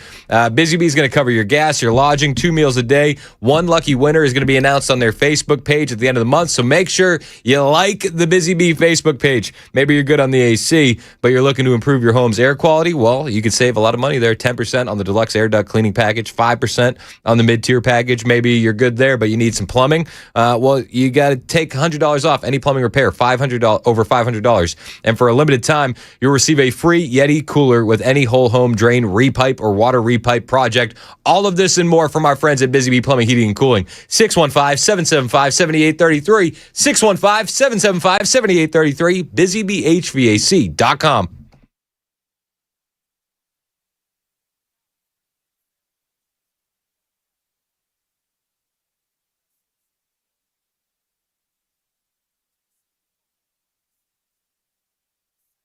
Are you willing to end this conflict with Iran charging tolls for passage through the strait? Us charging tolls? Iran. What about us charging tolls? Is that something you're considering? I'd rather do that than let them have them, right? Why shouldn't we? We're the winner. We won, okay? They are militarily defeated. The only thing they have is the psychology of, oh, we're going to drop a couple of mines in the water, all right? No, we have a concept where we'll charge tolls, okay? I thought you meant us.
38 minutes past the hour on Super Talk 99.7 WTN. My name is Chris Hand. The show's brought to you by Better Water LLC, water filtration systems, water softeners, betterwater.com. You can listen on all the apps, the FM dial. You can watch us on YouTube and Rumble. Hit like, hit subscribe, share the show with your friends. Be a member of the vast staff. Call in, text in, 615-737-9986. 615-737-9986. So I wanted to get to some of this performance art from the Democrat Party during the budget hearings and an oversight hearing with Rubio, where it was just crazy. But then we got sidetracked with this big fraud announcement coming out of Ohio, which we'll obviously have more details on here very shortly. Headlines on the way in about 20 minutes. I'm sure we're gonna get to the bottom of this and figure out exactly what's going on here very, very soon. But when you listen to the Democrats, when it comes to the budget stuff in D.C., it really is wild. So they're doing this is from a budget hearing. Okay, excuse me. This is on the foreign policy for Rubio. Democrat Senator Jean Sheehan is she's upset at Marco Rubio. Do you want to know why she's upset at Marco Rubio? Because the State Department is spending 44% less. Yep. We're $39 trillion in debt. How dare you spend 44% less? You're asking for a 44% reduction in the State Department budget. That includes eliminating funding to the World Health Organization. Nice. It includes eliminating all disease-specific funds in the middle of an Ebola crisis that's affecting Americans. Yet, no one from your department can explain to us why this is a good idea. You sent Congress one notification saying you needed $19 billion to close out USAID. Then you sent another saying you needed some of that money to respond to disease outbreaks. Congress has asked for an explanation, and we still have not received one. How dare you spend less money? Does Congress really need an explanation as to why we shouldn't be funding the World Health Organization or USAID? They feign ignorance, but they know exactly what's going on. These organizations are trash, and we all witnessed it during the pandemic. USAID is essentially a money laundering scheme for the Democrat Party. This is why she's actually upset. The Democrat out of New Hampshire, Miss Sheehan. Okay, we're very upset. How could you honestly spend less on USAID? You stupid idiot. Here's the fun part. Rubio took his time to explain it, and he absolutely shut down the argument when it comes to USAID. Make it work. But we are concerned, or have been concerned in the past, about organizations that sort of have lost their purpose and what they're advancing. And at the end of the day, look, we have a lot of resources. The United States is the richest country in the world. We have the largest government budget in the world, but we don't have unlimited resources. We still have to be able to strategically spend our money. And the State Department, when I took over, a lot of people are like, oh, that's a mess. State Department's not that big. The majority of our employees are local hires overseas. We have, foreign service officers, career civil servants. But compared to some of these other agencies that are out there, we're not that large, and yet we have a global footprint. We're really, other than the department, I would say beyond the Department of War, we're the only ones that are present almost everywhere on the planet. So we have limited resources, and we have to be able to allocate those resources in ways that are driven by the core mission of advancing our national security. And oftentimes that will mean that things we have paid for in the past, we can't continue to fund.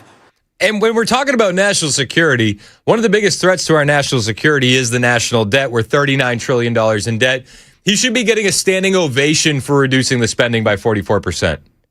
They should be absolutely praising him for reducing spending by 44%. Name another government agency that has reduced spending by 44%. Exactly. Because there are other things. It might be good, but there might be something else that's more important and even better. Other cases, we may still spend money on a purpose, but we want to be driven we don't want to be judged just by how much money we're spending on something. We also want outcomes for it. We want to show outcomes.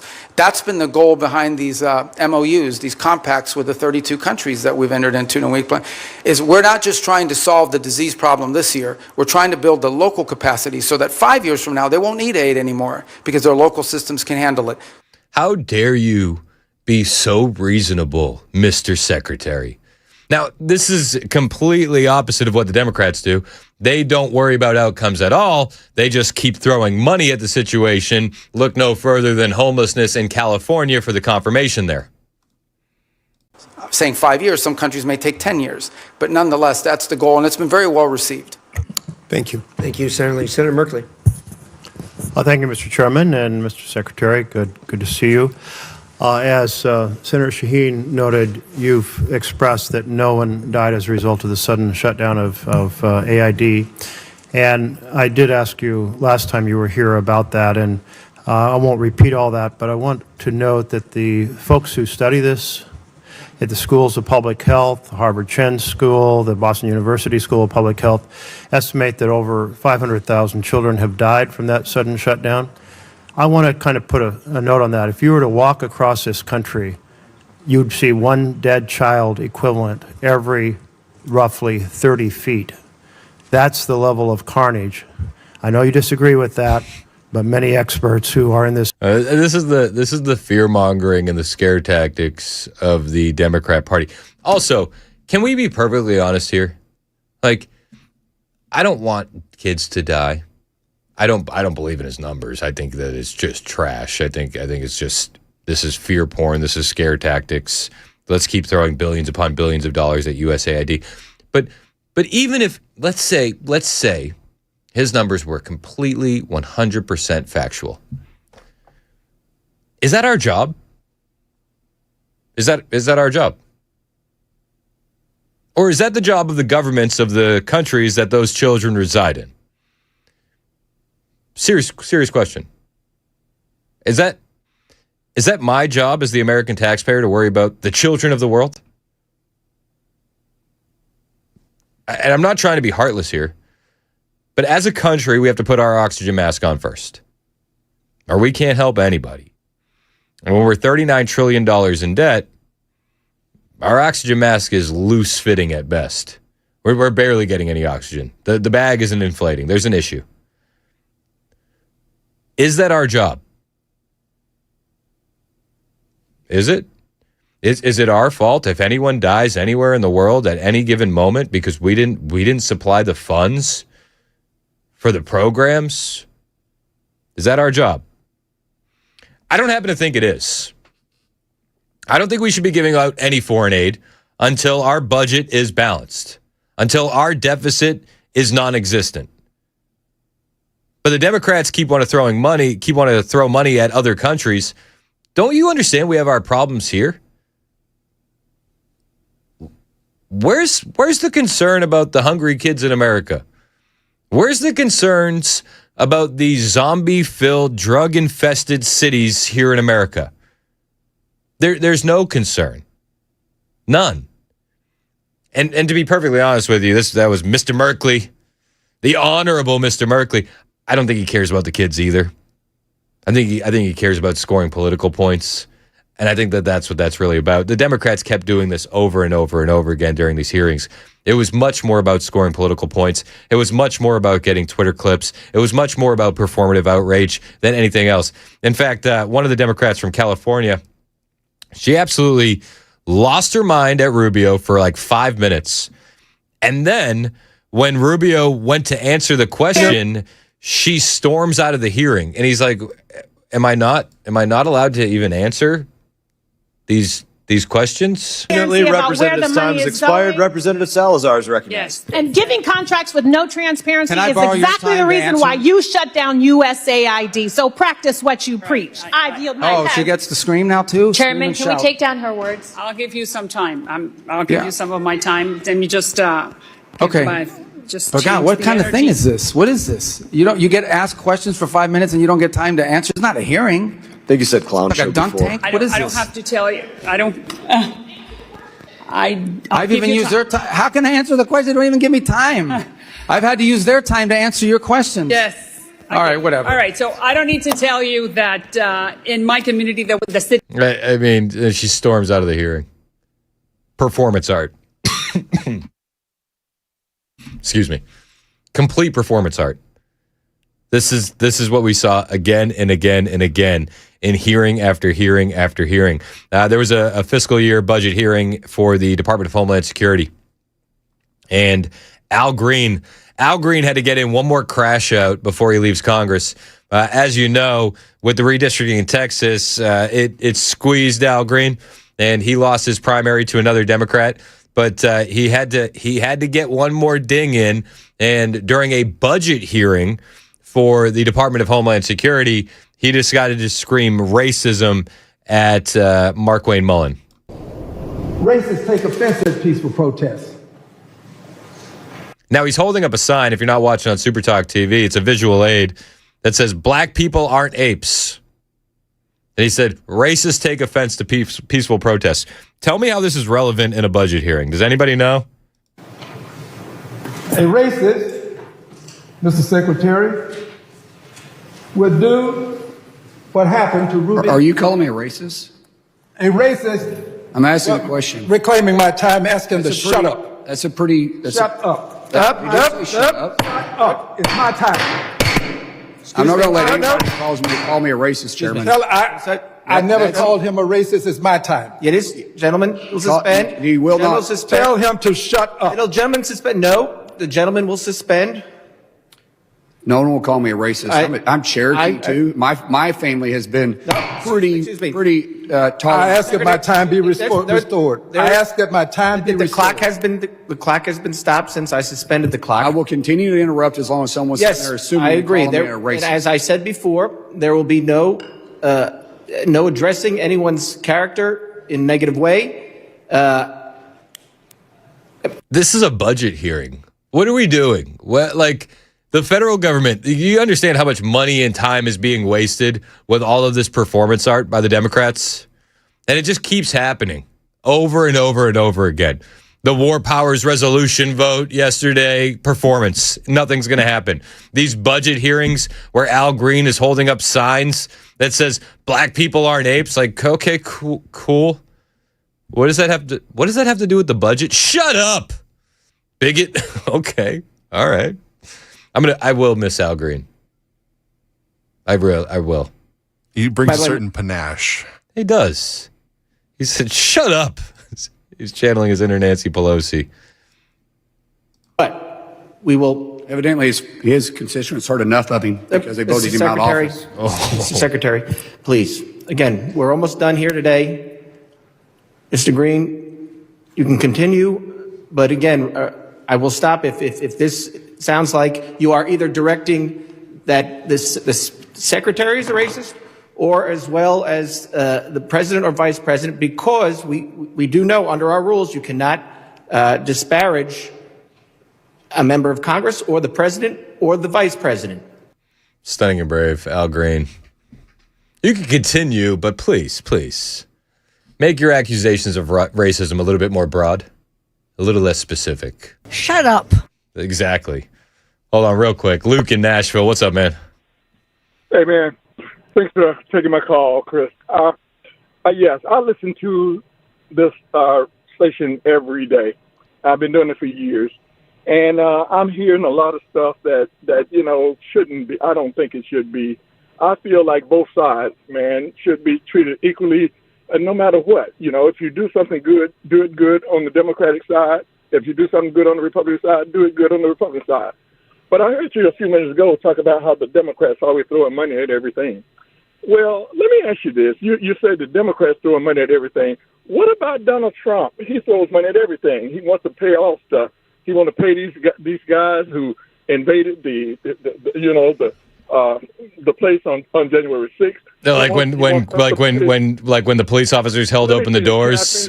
You're talking about the weaponization fund. Chris, can I finish, please? Yeah, no, I want to address your comment. I'm going to give you time. I'm going to give you time to respond. But the weaponization fund was going to be on a case-by-case basis. There were instances where police held the doors open to the Capitol, and grandmothers came in, stayed between the velvet ropes, prayed, and then walked out. And they had their lives ruined for it. So, did he hang up? Why'd he hang up? I would have been open for the conversation. Call back. 1053 Super Talk 99.7 WTN.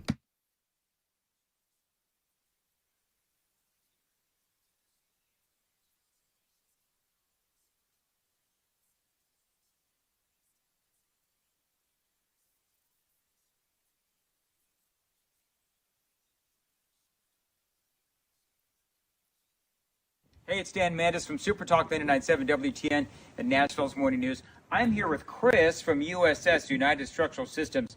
He's checking out my basement, my foundation, my crawl space to see if there's anything wrong. Fingers crossed.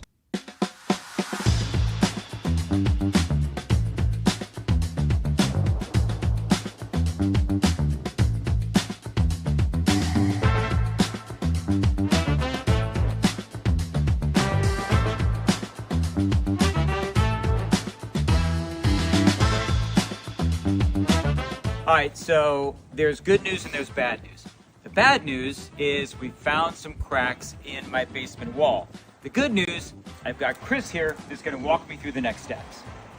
Yes, so unfortunately, your house has been subject to the pressure of the dirt.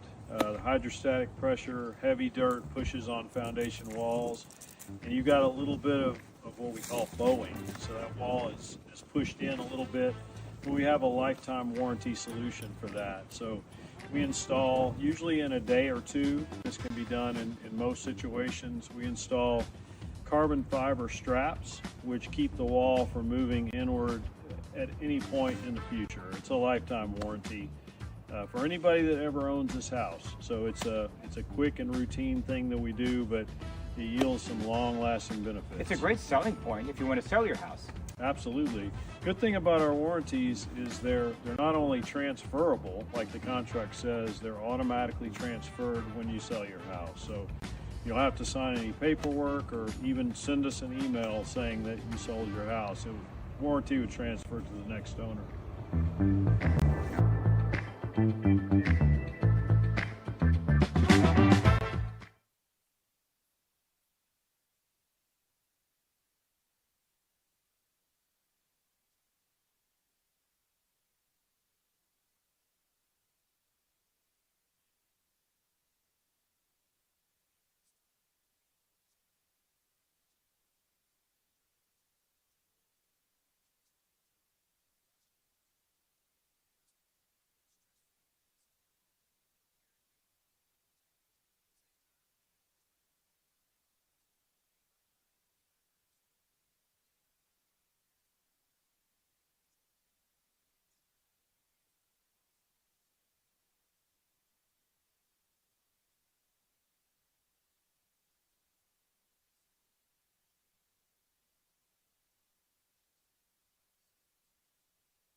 Well, I know Chris has been talking about it, but we'll have more. As you probably are aware, the U.S. House voting on the war in Iran. We'll have some information on that. Also a surprise with the latest unemployment numbers and a motorcycle death in Nashville yesterday.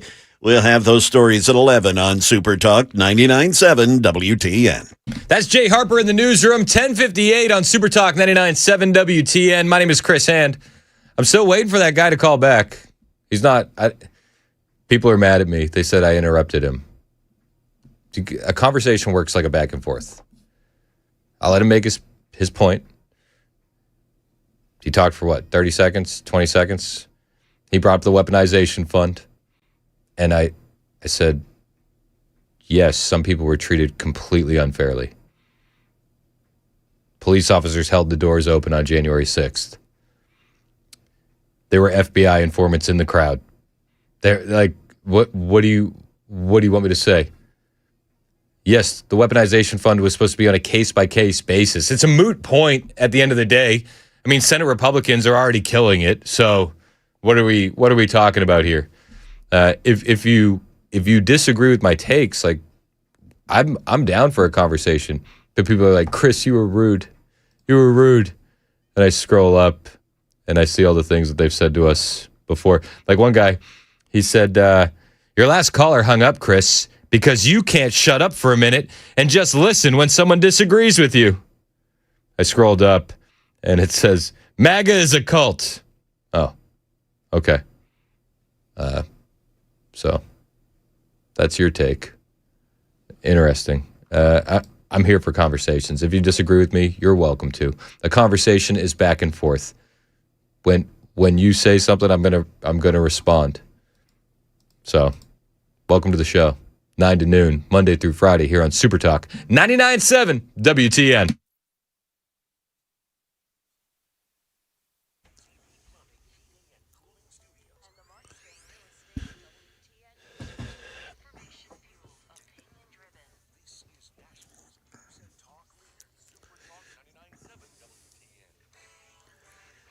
It is 11 a.m. I'm Jay Harper with your top stories. Yeah, poor Ken still not feeling it, and so you got me till 6:30. We're hoping Ken gets better here soon.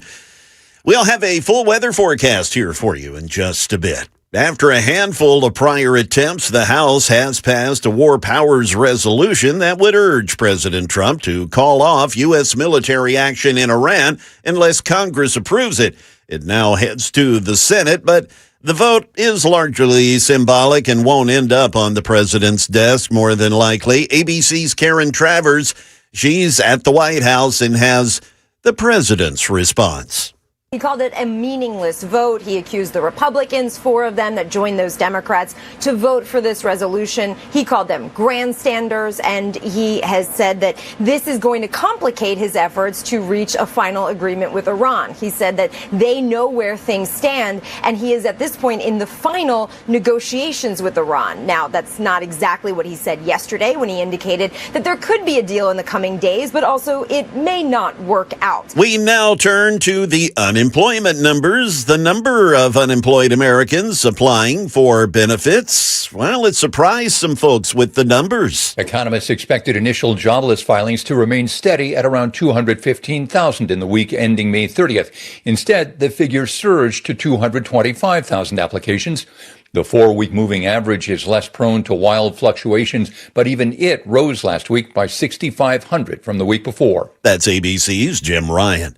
We talked about this yesterday. We've got more details now on a shooting in Laverne. It happened at Waldron Road and Centerpoint Drive. News 2's Elisheva Wimberly reports that it happened just before 1 o'clock yesterday. Officials say one man was shot and was taken to a hospital for his injuries. The Tennessee Highway Patrol told us a crash happened as a result of the shooting, which they are currently investigating. Police are still working this case. They're asking anyone who was in the area around that time who has any information to share it with Laverne Police. Still no word on the condition of that person who was shot. And also yesterday, a motorcyclist died following a collision that took place along Hermitage Avenue. According to Metro Nashville Police, the crash was reported at a little before 5 o'clock yesterday. A preliminary investigation reportedly indicates that 35-year-old William Scott was traveling southbound on Hermitage Avenue on his Kawasaki ZX-1 when he crashed into the driver's side of a Mercedes sedan, which was crossing Hermitage Avenue from Academy Place. Scott was taken to Vanderbilt University Medical Center, where he died from his injuries. Witnesses at the scene allegedly told police that Scott was driving recklessly and speeding excessively before that crash occurred. That is the latest news. We've got weather on the way. I'm Jay Harper, WTN News.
It's 11:05 on Super Talk 99.7 WTN. My name is Chris Hand. The show is brought to you by Better Water LLC, water filtration systems, water softeners, betterwater.com. You're welcome to join the show any way you'd like. 615-737-9986.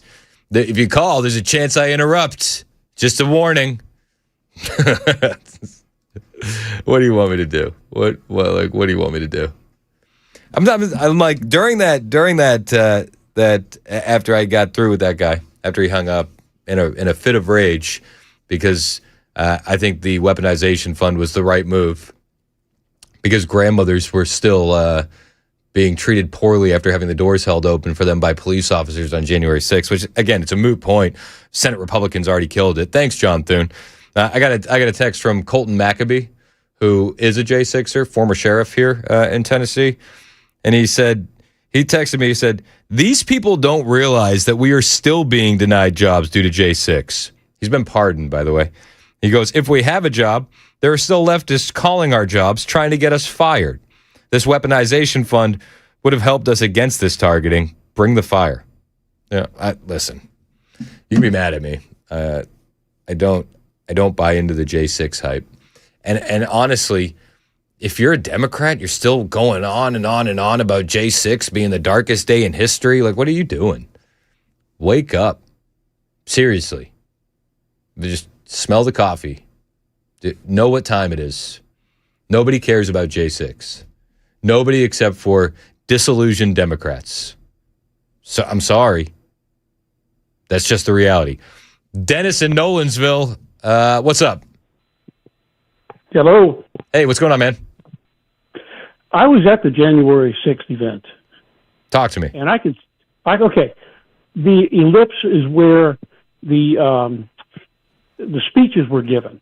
And that's where Trump spoke. This was like 3 hours of speeches, and that was a beautiful event of wonderful people who loved each other.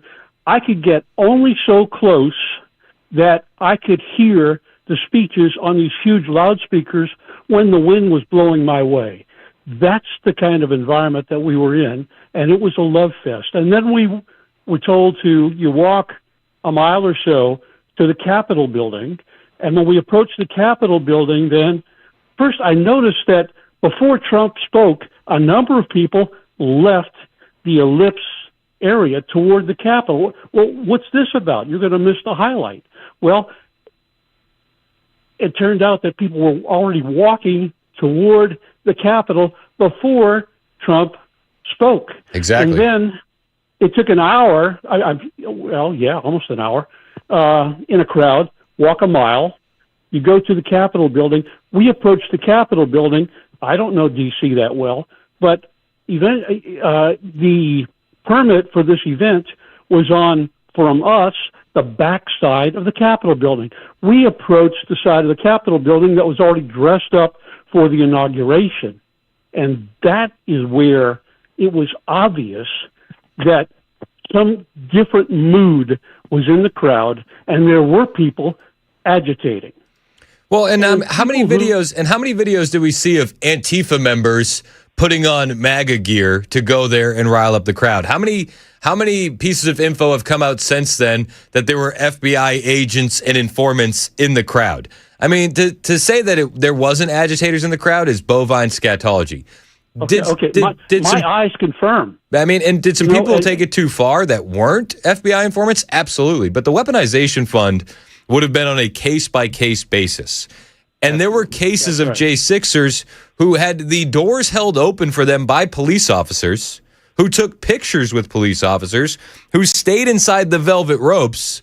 Like that, no, they shouldn't have been targeted the way they were targeted. Beyond that, one of the candidates for what is the new district of Tennessee, I'm included in it, spoke at a GOP event a week ago, and he was raided in Tennessee. People who are carrying what I guess certain deep state governmental officials consider to be the wrong political flavor got targeted. Yep. And it was more than just Trump's house being raided. Many others. And I was fortunate, I guess. I stayed far enough on the lawn that I wasn't near the Capitol, but close enough that I could see the smoke bombs going off and the tear gas bombs going off and the bleachers set up for the inauguration being shaken by people on the bleachers. And then another way to approach the Capitol at that height was the bleachers. You didn't have to scale the wall necessarily because the bleachers attached to the porch of the Capitol, and a lot of people got up that way. And so were they influenced? Yes. Should they have done it? Probably no. Were they enticed? Yes. Okay. Did the entire mood of the function change at the Capitol? To me, that is the huge factor that tells me something stunk. Yeah, I'm with you, Dennis. And hey, man, I appreciate the call, as always. 615-737-9986. Jeff in the borough wants to talk about the War Powers Act. What's up, Jeff? Pretty good. I know it's a kind of a, I don't know what you call it, kind of a, I don't know what the word is, but kind of a show vote. Really, it doesn't really do much because Trump's going to do what he wants to do, so it doesn't really matter. I know 12 of them weren't there or didn't show up or whatever. I guess they're out campaigning or whatever with the vote. And number two thing I wanted to ask you is why are all these? I know Vanilla Ice wants to play the little deal. Of course, obviously one of his fans in the '90s. He never has voted before. All these other people are skipping the whole July 4th deal. And somebody said on another show said that Trump is so toxic and they're scared to lose their fans because of it. And then another thing I'll ask you, what about the Kennedy Center? Do you think that's going to go anywhere as far as the appeal? As far as I know, he's appealing the decision. I know they can't have any repairs and they got to take the name off in 14 days. I mean, well, I will see. I would be perfectly honest with you. I haven't been paying attention to the Kennedy Center. As far as the musicians playing or not playing the concert, I also don't really care. I don't think it's because Trump is so toxic that they're afraid that they would lose their fans. I think it's just going back to leftists and virtue signaling. And then on the War Powers Act, yeah, I mean, as a show vote, 100%, it's symbolic. It's not going to get through the Senate. If it got to Trump's desk, it would be vetoed in a heartbeat. And it's just like, why are we wasting time and taxpayer money when we're $39 trillion in debt? All of these Democrats are smart enough to know that would be the end result anyway. All of these Republicans that voted for it are smart enough to know that would be the end result anyway. So it's a huge waste of time. Huge. 615-737-9986.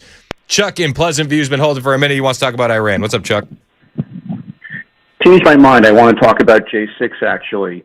So you said that... It's our seminar caller. What's up? Why do you know we would answer for you anyway, like if you just told us your real name.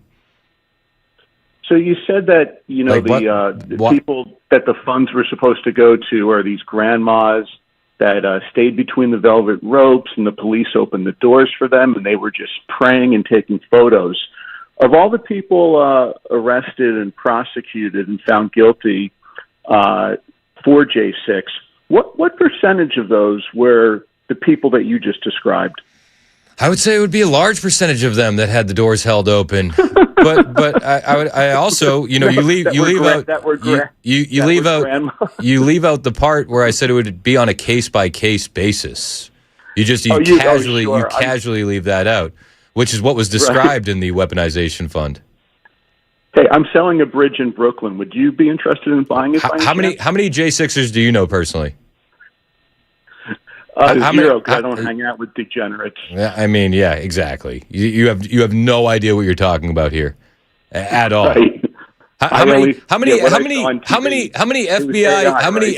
informants were in the crowd that day? How many Antifa members were in the crowd that day? If the FBI suspects that something bad's going to happen, don't you want the FBI to have people there to help? Yeah, they were there. They were there to look out. Thanks for the call. Brandon is in Los Angeles. He has an update on California. What's up, Brandon? Hey, Chris. How you doing, buddy? Good, man. What are you thinking? Well, right now, I just have a two-part statement. My friend did 4 years right now for J6. He was in the D.C. jails. Close friend. I've known him since third grade. I'm not going to put his name out there. But he went to Arkansas. So what these people are saying about J6 is wrong. It was inhumane treatment. Yep. And I'm not trying to say about whataboutism, but what about the people that had Summer of Love? Oh, where's their? Where's their insurrection? What about it was in May of 2020 when there was literal Antifa lighting fires outside the White House. Yeah. 50 Secret Service agents were hurt and harmed. There was no full scale of government approach against these people. They weren't thrown in the gulags in D.C. for over a year without a trial. They were good to go. Yeah, and my friend did 4 years. He did D.C. jail 2 years, then he went to Arkansas State Penitentiary. Inhumane conditions, not fed, living with rats. I mean, it was disgusting. 100%. Okay, so I don't know what all these people that are calling in, they don't know anybody. It's just sickening. But anyways, I'll get back to topic, Chris, because I know you're busy. Got a lot of phone calls coming in. So we have some fraud here. I don't know if you looked at what Donald Trump said this morning, and if you saw what Ron DeSantis, governor of Florida, said. We have a lot of fraud here in California. We have major dumps of random ballots magically appearing by a wizard, and we can't even get the vote straight. And it's ridiculous right now, Chris, because Florida can do this in a day. We're not that crazy on a population difference. Florida can do it in a day. Texas can do it in a day. And here they're saying it's going to be July 10th until we get finalization. I mean, I can do you one. I can do you one better. Brazil, they count 124 million ballots in 2 hours. France, 34 million ballots, 4 hours. India, 640 million ballots, 24 hours. Germany has 51 million ballots, 8 hours. Argentina, 25 million ballots, 6 hours.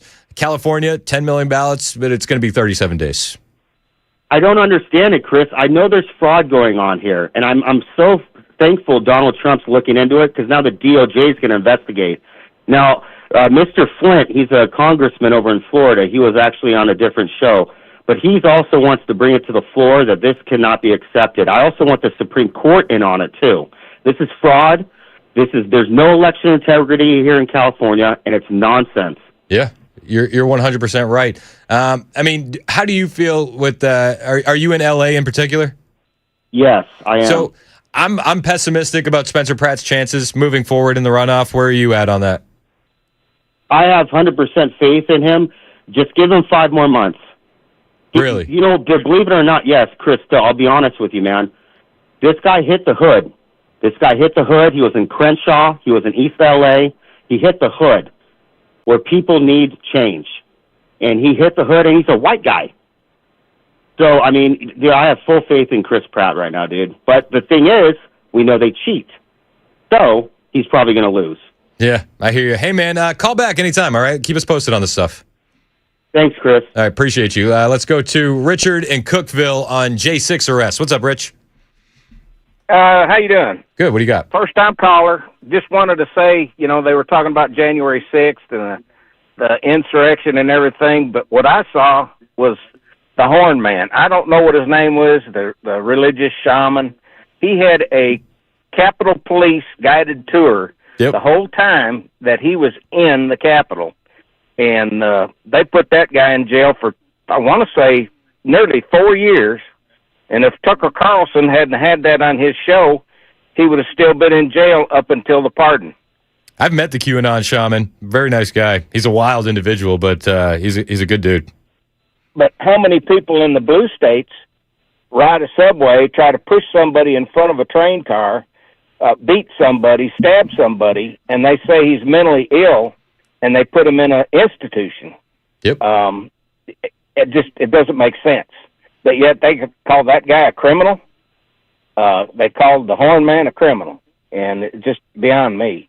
No, I'm with you. I mean, the double standard is clearly there, and if it wasn't for double standards, I don't think the Democrats would have any at all.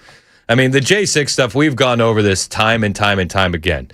And if you don't want to see it, I don't know if there's anything that I can do to wake you up to see it. I would tell you to go have conversations with J6ers like our friend Colton Maccabee. He said when our seminar caller called in, he said, "Tell him to debate me. I would love to set that up." But they don't hold their side to the same standards.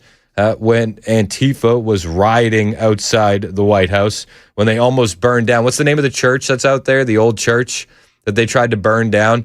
Like, how many arrests were there? None. How many of them spent years in D.C. prisons awaiting trial? None. How many billions in damage? These two things are not the same. You can't tell that to a leftist, though. It's 11:21. This is Super Talk 99.7 WTN.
Oh, so there's been some discussion with Chris on this, but hey, is the anti-weaponization fund, is that really dead?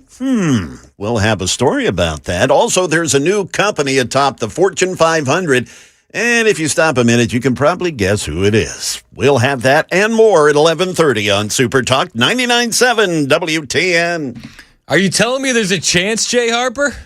Yeah, man, you're going to just have to wait and review the newscast. I'm thinking about scooping you, actually. Well, I'll be See, kind. no, Chad Benson is notorious for that. I'll be kind. I'll wait. We got headlines on the way with Jay in less than 5 minutes here on Super Talk 99.7 WTN. My name is Chris Hand. Big news today. John Bolton, spokesperson for Mustache Aficionado, agrees to guilty plea for felony mishandling of classified documents. John Bolton has worked out a plea deal and will plead guilty to a single count of illegal retention of sensitive national security documents, reports CNN. Breitbart has a story. Bolton was originally charged with 8 counts of transmission of national defense information, 10 counts of retention of national defense information. A conviction on any of those counts would have meant serious jail time. On this one count, although the penalty is up for 5 years in prison, the deal apparently comes with Bolton agreeing to plead guilty, paying a fine of $2.25 million, and no jail time. However, a judge could still sentence the 77-year-old to prison regardless of the plea agreement. Let's not count our chickens before they hatch. That's probably not going to happen. What he's pleading guilty to, though, is a felony, which means he's never going to be able to vote again, and he's never going to be able to own a firearm. The Justice Department claimed that Bolton sent more than 1,000 pages of classified information to his wife and daughter via email. Then he allegedly printed out this information and kept it in his home. His motive was purely mercenary, reports Breitbart. He wanted it for his Trump-bashing memoir. During the first Trump presidency, Bolton served as national security advisor for a year. Fairly soon, it became pretty obvious to everyone, including the president, that Bolton only agreed to the job to undermine Trump and burnish his standing with the corporate media and political establishment. One of the rare times Trump has copped to a mistake is admitting that he should have fired Bolton sooner, referring to him often as a lowlife and a sleazebag and one of the dumbest people in Washington. Well, it looks like he could be skating away from this without jail time. It's a bit of a bummer. I'm not going to lie. A little disappointed. A little sad. I was looking forward to more mustache ride jokes in the coming days. Elsewhere, we've been paying attention to fraud. We got a big bust in Ohio today. And, it's a massive bust where they have 14 unsealed indictments. They have $50 million in COVID fraud, another $30 million in additional fraud via Medicaid. We're tracking that as well. Dr. Oz filled in for Caroline Leavitt over at the White House press briefing room, a couple days ago. And he wanted to talk about the fraud and the progress that the anti-fraud task force has made in a very, very short time. He gives a lot of credit to the president and the vice president. Briefly on the crushing of fraud, waste, and abuse made possible by the vice president's anti-fraud task force. The White House task force has been aggressively going after an all-of-government approach. I'll speak personally as the person charged with the Medicare and Medicaid services. When we identify, by looking at the data, which we have plenty of, that there's an aberrancy in how these bills are coming into us, so there might be fraud there, it's incredibly empowering for us to quickly call the Office of Inspector General or the FBI, the Department of Justice, and to have Todd Blanche call back and say, here's what we're going to do about what you just observed, or call Scott Besson at Treasury and say, we need forensic accounting. Something is going on here. Where are they hiding the money? And I want to emphasize that this is sophisticated work because our opponents are extraordinarily sophisticated in their attacks on our system. They just need to have a Medicare beneficiary number or some of their ID, which is basically a credit card, and they can begin charging against the federal tax dollars that go into Medicare and Medicaid. That's one of the reasons we're seeing such high amounts of fraud in different parts of the country, and we believe there are organized criminal groups behind some of these endeavors. And a lot of those organized criminal groups dealing with accountability today in Ohio. While he was at the White House press briefing, he was also asked a couple questions about the health of many, many Americans. Any medical advice for the Americans out there that are suffering from a very serious ailment called Trump derangement syndrome?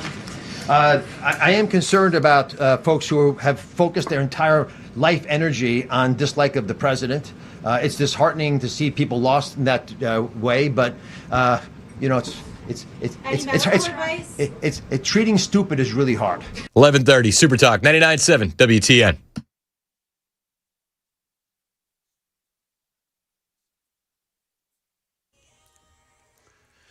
It is 11:30, and I'm Jay Harper with your top stories. A weather forecast is coming up. It's unclear whether the Trump administration will find another way to kickstart a fund that would offer compensation to those who could claim they were wrong by the prior administration's Justice Department.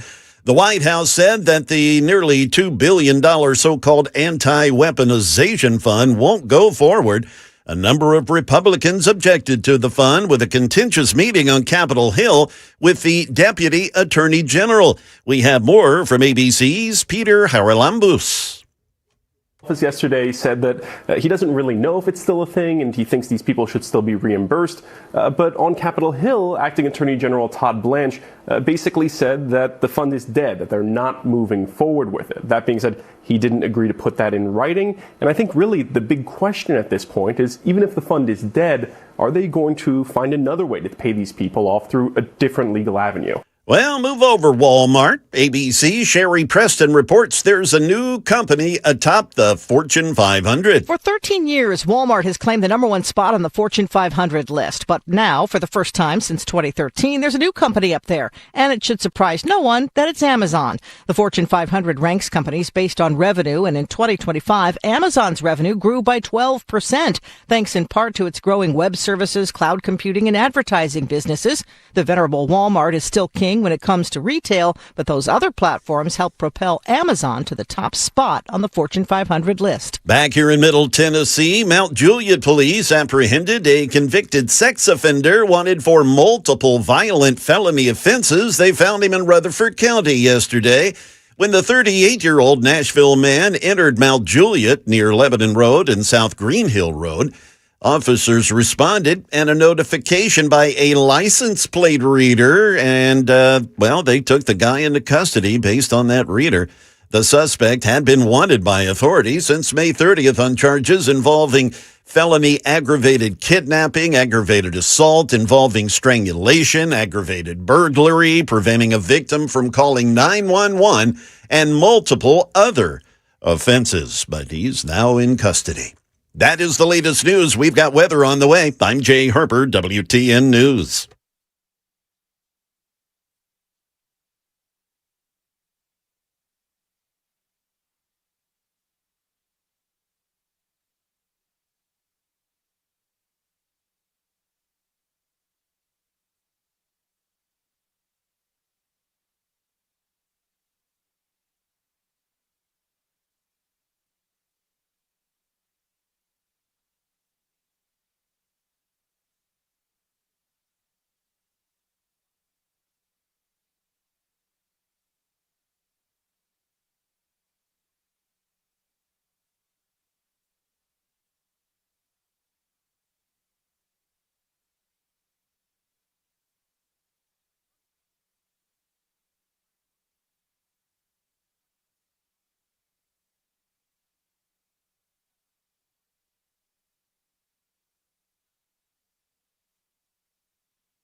37 minutes past the hour on Super Talk 99.7 WTN. My name is Chris Hand. Show's brought to you by Better Water LLC, water filtration systems, water softeners, betterwater.com. I got some stories. I got some stories that we didn't have time to get to. I got these stories that wouldn't fill up a whole segment. So we like to do it right here, and we like to call it the Lightning Round. It's the Lightning Round with Chris Hand. Every day at this time, we do all the stories that, well, I just explained it. It's the Lightning Round. You're good on the lightning that time. Quick. Where do we start? Do you want to start with immigration? Do you want to start with weird? Do you want to start with Pride Month? What do you think? I mean, I'm always a supporter of the weird. All right, let's start with weird.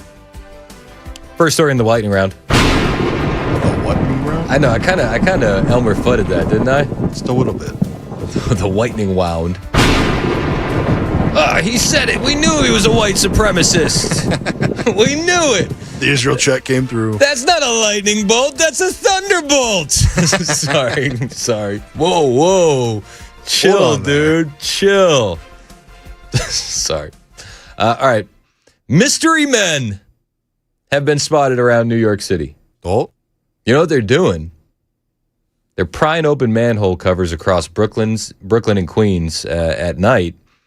They're climbing down into the sewer system, and then they're just like hanging out down there for a few hours, and then they'll change their clothes, and then they'll get in their cars and they'll drive off, and nobody really knows what the hell's going on. This disturbing news coming from right below our feet as mystery men have been spotted entering and emerging from New York City's sewer system through manholes. So far, there have been at least 3 documented sightings in the last month, but it is unclear who they are and what they're doing down there. Listen, I know they said manholes. This is not the Pride Month story. This is the weird story. City officials are warning, quote, entering the sewer system is both illegal and extremely dangerous. Members of the public should never enter a pipe, drain, catch basin, manhole, or outfall. Those are your headlines, guys. No one knows what the heck these people are doing down there, but they're apparently up to no good. They think they're Ninja Turtles or something like that? Right, yeah. Like God, Raphael and I hope it's as innocent as that. This is scary. Yeah, so my mind, first of all, the Ninja Turtles joke, it's like, what are we doing? What are we doing?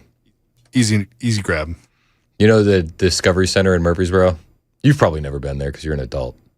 We'll take the kids there from time to time. But I know of it. So they have a huge turtle tank in the back. Nice. Do you know what my favorite things to do is? What?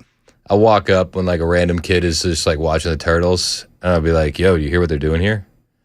And they'll be like, what? I'll be like, they're actually teaching these turtles karate. And they'll be like, really? And they'll be like, you know, like an 8-year-old, 9-year-old. I'm like, yeah, it's crazy. Need to walk around with a vial of ooze. So I would say they're teaching them karate, and they'll be like, wow. And I'll be like, yeah, I know that. We're like, they're turning them into Ninja Turtles, and then I just walk away. I don't wait for a response. I just walk away. Pretty much every time I've ever taken the kids there, I'm using that joke a couple times. I was gonna say, how often are you over there at the Discovery Center? We used to go a lot more, but it's like you go so many times, and the kids are like, I'm not knocking it, but they've done it a few times. Yeah, but I probably done the joke like 100 times. Good couple rap because you can get it in 4 or 5 different times while you're there. I mean, yeah, everybody's interested in the turtles. Okay, back to the mystery men. Is it bad that my mind goes to bombs like instantly? Like instantly, I'm like, are they putting bombs down there? Yeah, I just don't know what else. Secret society, something maybe. Urban exploring. You get those guys that do the urban exploring. You'll see the videos on YouTube where they'll like go into like old abandoned buildings and they'll run around and do stuff like that. Are they creating content for a YouTube channel? I would hope that that's the case. Yeah. But my mind instantly goes to, are they putting bombs down there? Is that where the socialist housing is going that Mom Donnie talked about? Is that the free grocery store? Yeah. We'll keep you updated on it. I mean, it's on the corner. It's just not on the corner. It's under the corner. Under the corner. It's an interesting story. This is one of those stories that's like going to be there for a minute and then it's just going to disappear. We're never going to have any resolution. No, absolutely not. What do you think we'll learn more about? Like the drones that were randomly flying over New Jersey or the guys going in the manholes in New York? I think we'll have another response from Obama on aliens before we get a response on this. You're probably right. Got another story for here in the lightning round. This one's crazy. I don't know. I'm not like you know me. I'm not the big sports ball guy. I don't know how to pronounce his name. San Francisco 49ers wide receiver, Brandon Ayuk. I think that's right. Ayuk? I would have said Ayuk. Okay. He's got a warrant issued for his arrest. You want to know why? Lay it on me. So, whenever an NFL star is about to get arrested, I'm like, he probably beat up his girlfriend. Not the case. Not the case. Police in Santa Clara, California have issued a warrant for the arrest of San Francisco 49ers wideout, Brandon Ayuk. What's the difference between a wideout and a wide receiver? Asking for a friend. Jay Arbor? You might know. He's a big sports guy. What's the difference between a wide receiver and a wideout? In football? Thanks, Jay. Sorry. It's all good. I think he's busy. He's looking at No, stories. he's working. He's working. I'm giving it. Yeah, sorry, man. I'm giving you grief. I'm giving you grief. We know you're busy.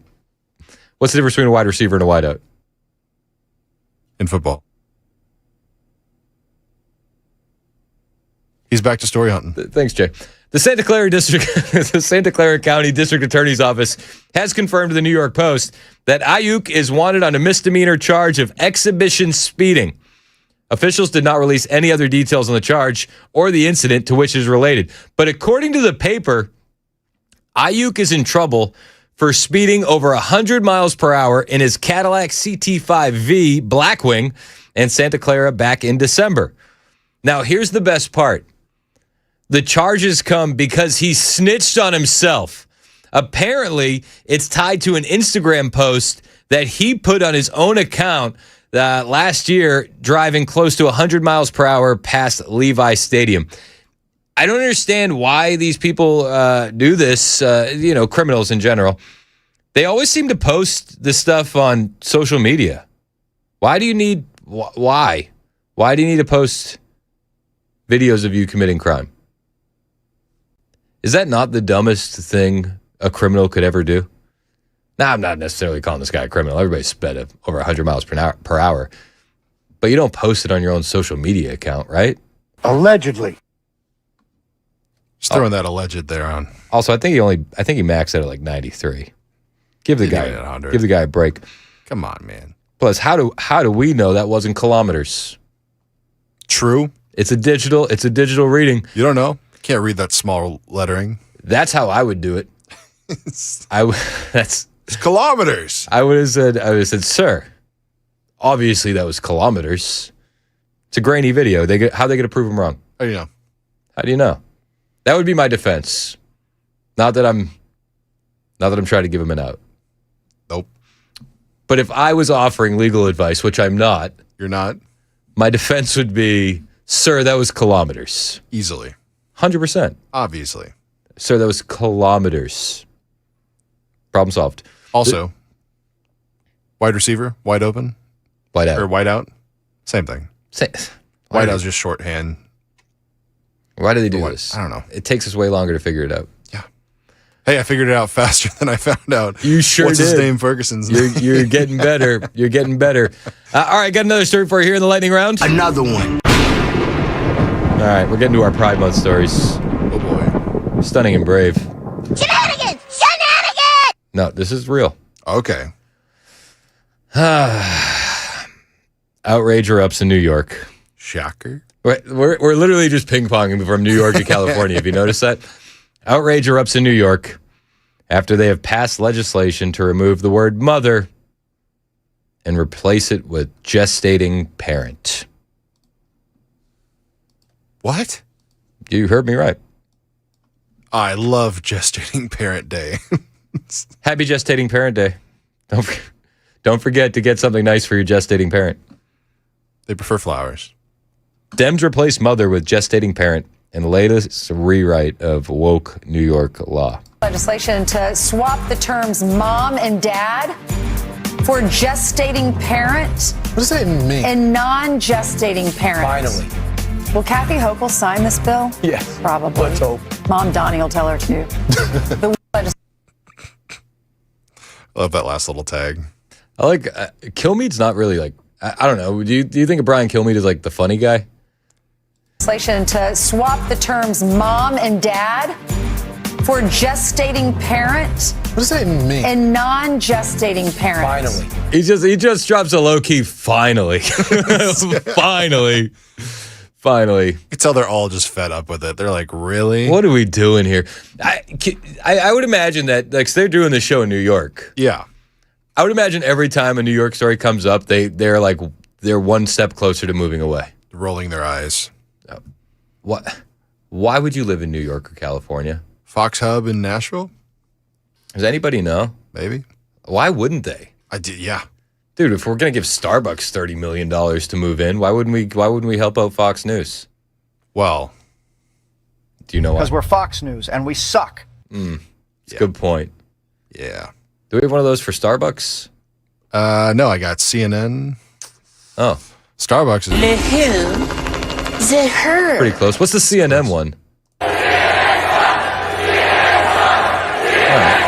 I'll allow it. The majority. I'll allow it. One of my favorites, real quick. Buckle up, everybody. Here we go. Let's go. R.I.P. Just in case you don't know what that means, it's a biology term. Democrats, they're not biologists. No. It refers to the period between fertilization and delivery. So if you're the gestating one, you're the one with the uterus. Yeah. Got another survey here in the lightning round.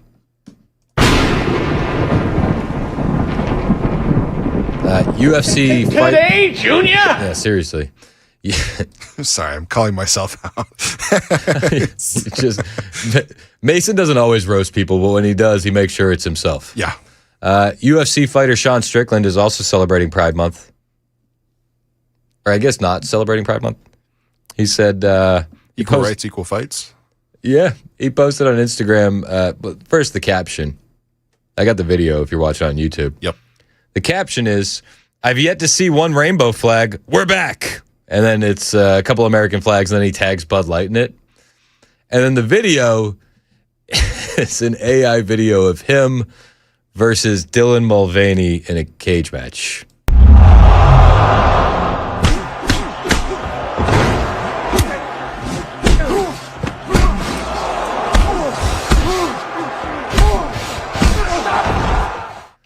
Now, I don't know if I need to explain it to you, but UFC fighter Sean Strickland was not the one getting hit. Sorry, I love the end of the video. Official beer sponsor of the UFC. Are people drinking Bud Light again? I don't drink, so I don't know. I don't know. The people I hang out with, we're doing like kid stuff. Or like I don't even want to hang out. Honestly, I don't even want to hang out and do the kid stuff, but I do it because you gotta. Yeah, I just think it's funny that he put a Bud Light sponsorship on the end of his. It's AI so video funny. That he made. Official sponsor of the UFC. As a parent nowadays, my favorite kind of plans are the ones that get canceled. Like I can't tell you how much I enjoy rain.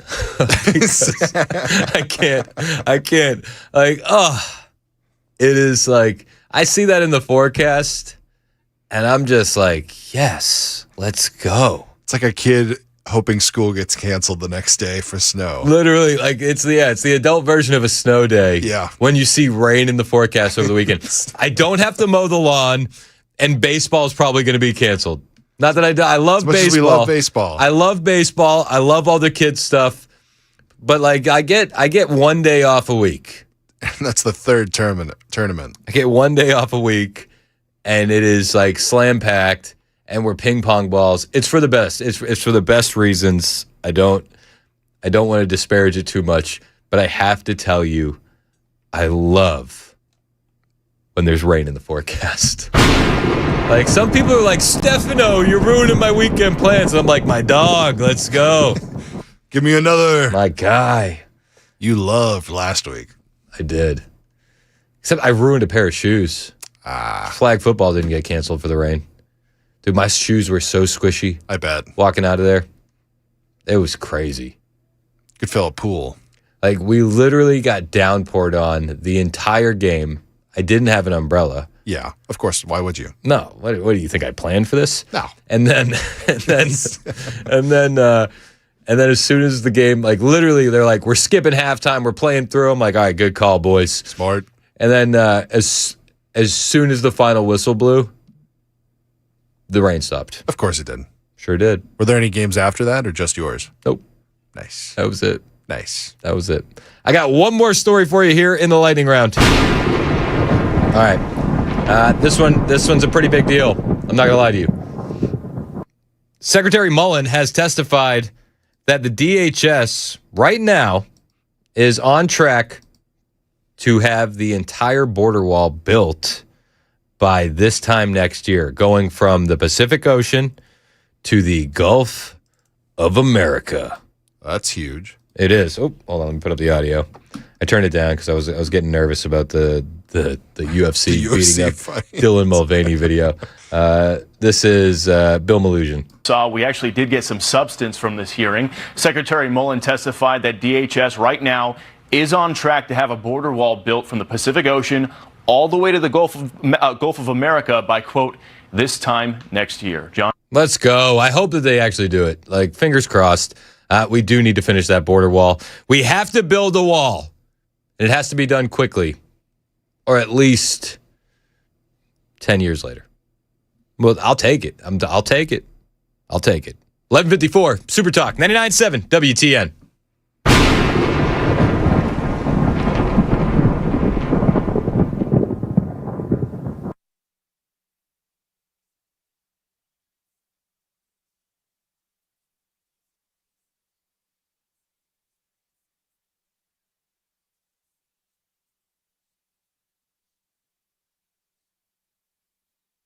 Hey, what's up, Nashville? It's Chris Hand here for my friends at the Wellness Institute of Nashville. Nobody can touch what Dr. Mitchell and his team are doing over there at the Wellness Institute when it comes to healing and cutting-edge technology. They always have the latest and greatest, and Dr. Mitch has done it again with the brand new Medical Bay 1. This is a futuristic healing machine designed by Dr. Mitchell himself. You sit back like you're in an Artemis spaceship, getting a full-body massage while red light, near-infrared, and photon wavelengths are lighting up your cells exactly how God designed them to respond.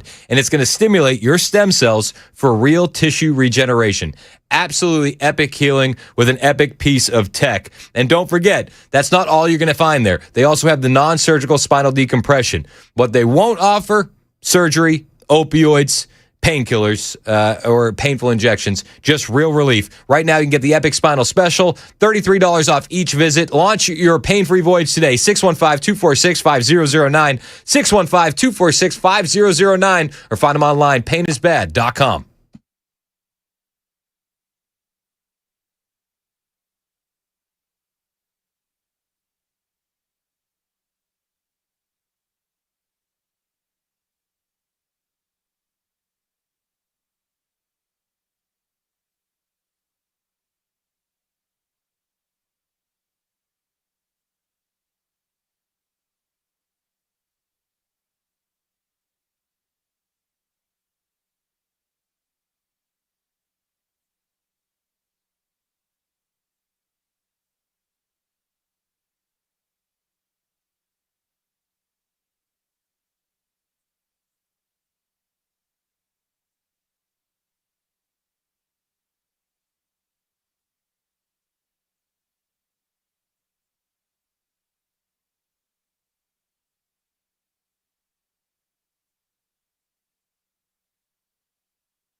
59 minutes past the hour on Super Talk 99.7 WTN. My name is Chris Hand. The show's brought to you by Better Water LLC.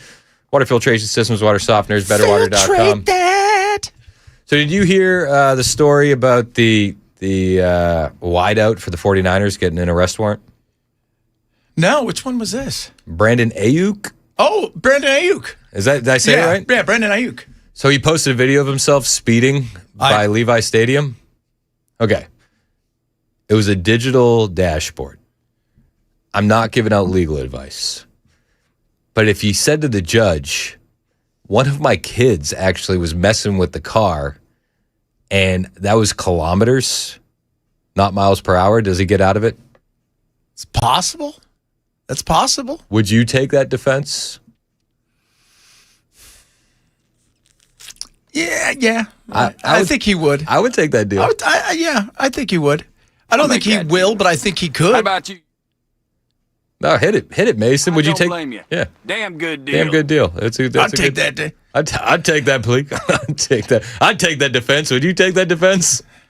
That's such a great movie. It's so good. No. They'll chew my ass out. I've been chewed out before. What are you talking about on the way? We talk a little bit about the marijuana, the hemp, right? What is it? July 1st? It's gone. So we'll talk a bit about that, some Andy Ogle stuff, a bit about that, bunch of other good stuff on the way as well. Who knows what else we'll get up to. It'll be fun because I'm in today because Jay is in. Thank you so much, Jay. Bell called in sick. So I got RJ. So your back's going to be hurting. That's it. You're carrying the team. No, Jay's carrying the team today. Fair. Yeah, I got it. No problem. Thanks, Jay. Thank you, Jay. I got it. 1201 Super Talk 99.7 WTN. Everybody's sick. Is Ken